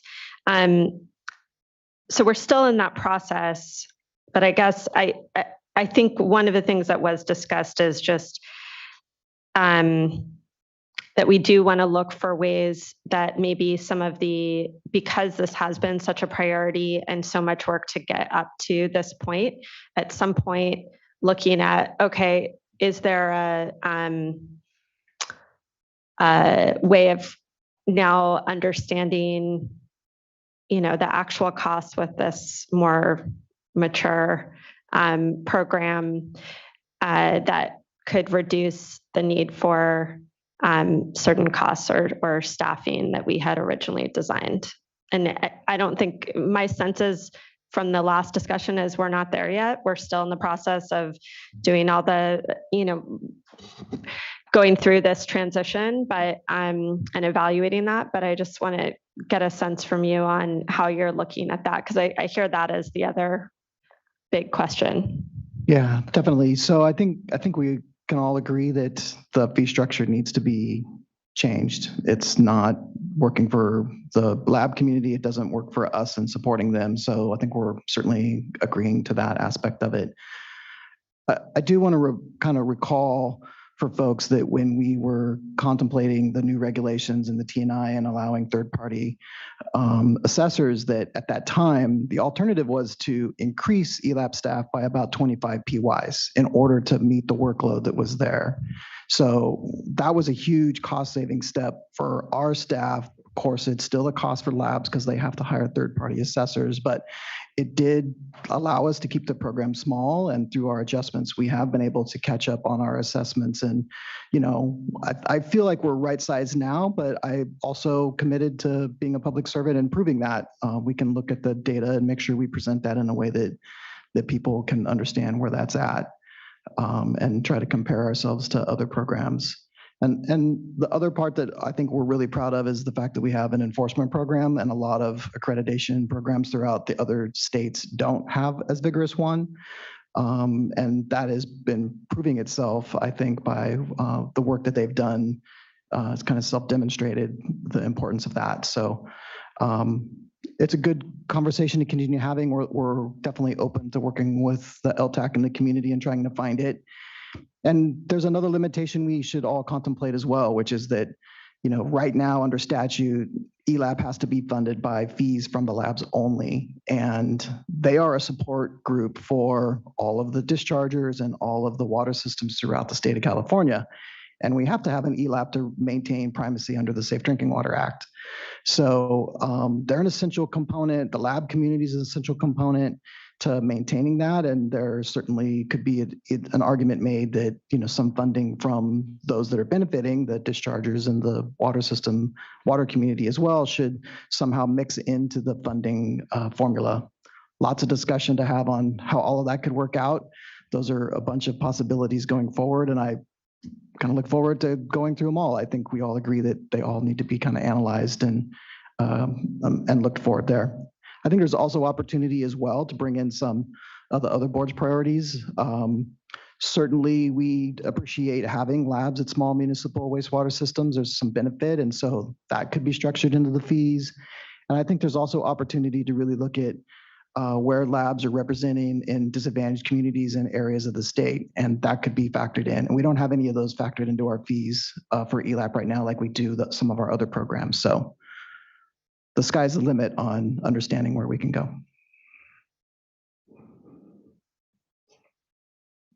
Thank you for that, Mr. Volhamis, and thank you, board member.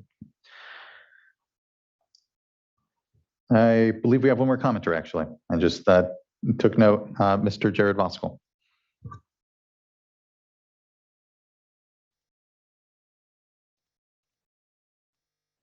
Hi, good afternoon. Jared Voskel on behalf of CASA, the California Association of Sanitation Agencies. CASA represents almost 140 member agencies now that provide wastewater collection, treatment, recycling, and resource recovery.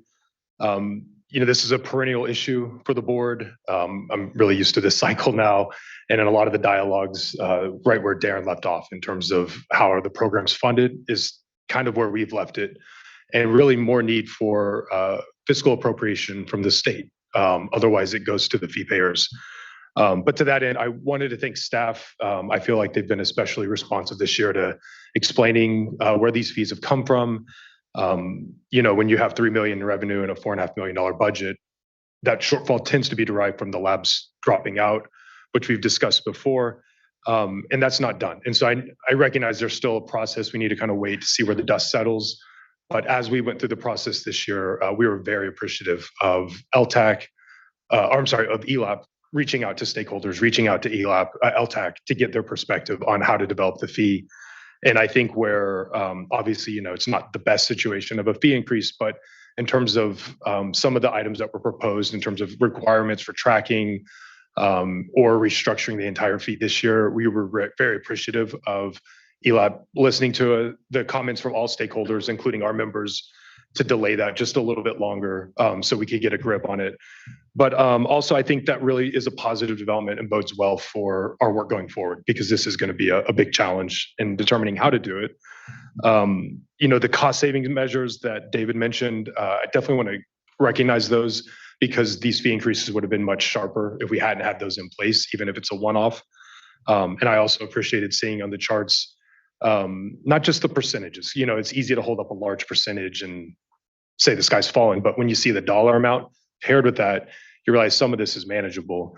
But really, it's the small labs that I think we're most concerned about with these fee increases. And I already have felt like we've received indication from ELAP that they're sensitive to those small labs not having really sharp increases driving them further cost.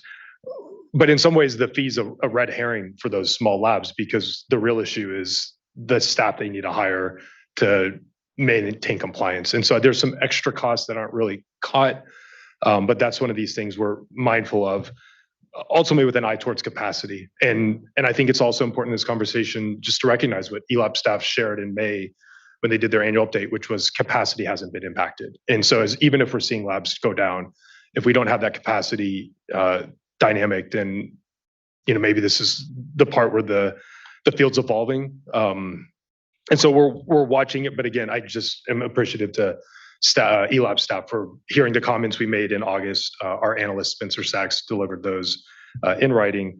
And just to conclude, we look forward to working in the year ahead on what this looks like. And again, for those small municipal laboratories, I think those are the ones we're most interested in trying to protect and how this develops. Thank you. Thank you as well. I really appreciate everyone's contributions to this discussion. The years, I think of when I first joined 6 years ago, and we were in the middle of really contemplating what to do with ELAB, but just the engagement and hear the listening and concerns are just appreciated, and look forward to what will be a robust discussion around how we structure all this. And the reality is we have private labs and public labs. I think how we treat everyone, what's fair, I think is certainly what we're looking to get to here. And here in this moment, as we consider these fees, we're kind of at the back end of all the front end work that will continue to go on to make these decisions yearly as they are around fees and what the right balance are, as easy as we can make them. But I just appreciate everyone's patience and engagement around this, and the work of folks to continue to provide the information. Looking to fellow board colleagues, that was the end of our commenters. Are there any further questions, comment, thoughts here on the fees? So I just wanted to take a moment, to thank staff for the update on fiscal, knowing that is, a key component in many of our programs, especially when it comes to taking a look at fees and being able to give stakeholders, the data that they're looking for and provide them with an update of the actuals of where we are and we're doing that projection forward. And so looking, I agree, 30% is a large increase, but understanding, that's where we are today. And I appreciate the commitment that I heard from Mr. Bohemus, to continue to work with stakeholders, to take a look at the fee structure and just to see what are the different options that are out there, and, what can we do? And so, and really, just taking a look back of, especially just with our annual update on ELAP, and then Ms. Sotelo, who I believe is joining us, and virtually, just wanted to express my appreciation for just continuing to take a look at the program. Mr. Bohemus mentioned the dedicated enforcement staff. I believe that is a key component and something that we, really need.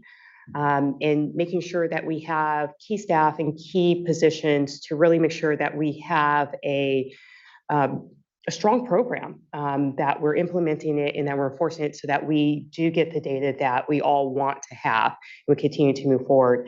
And that as we keep looking, that we look and make sure that we do have those small labs in key locations throughout the state. And I know that from our update, you guys are tracking that to make sure that there isn't a part of the state that is not covered, and make sure that we can make sure that we are having those whole times and that we're meeting them, and that we are supporting the small agencies and making sure that we are, especially those small remote agencies, and that we have labs in those areas that are able to support them. And one key component of that is the fees, and making sure that we have a structure that is able to continue to support it. So I just wanted to say thank you, and continue to look forward to future updates on the program and on the alternatives for the fee structure in the future.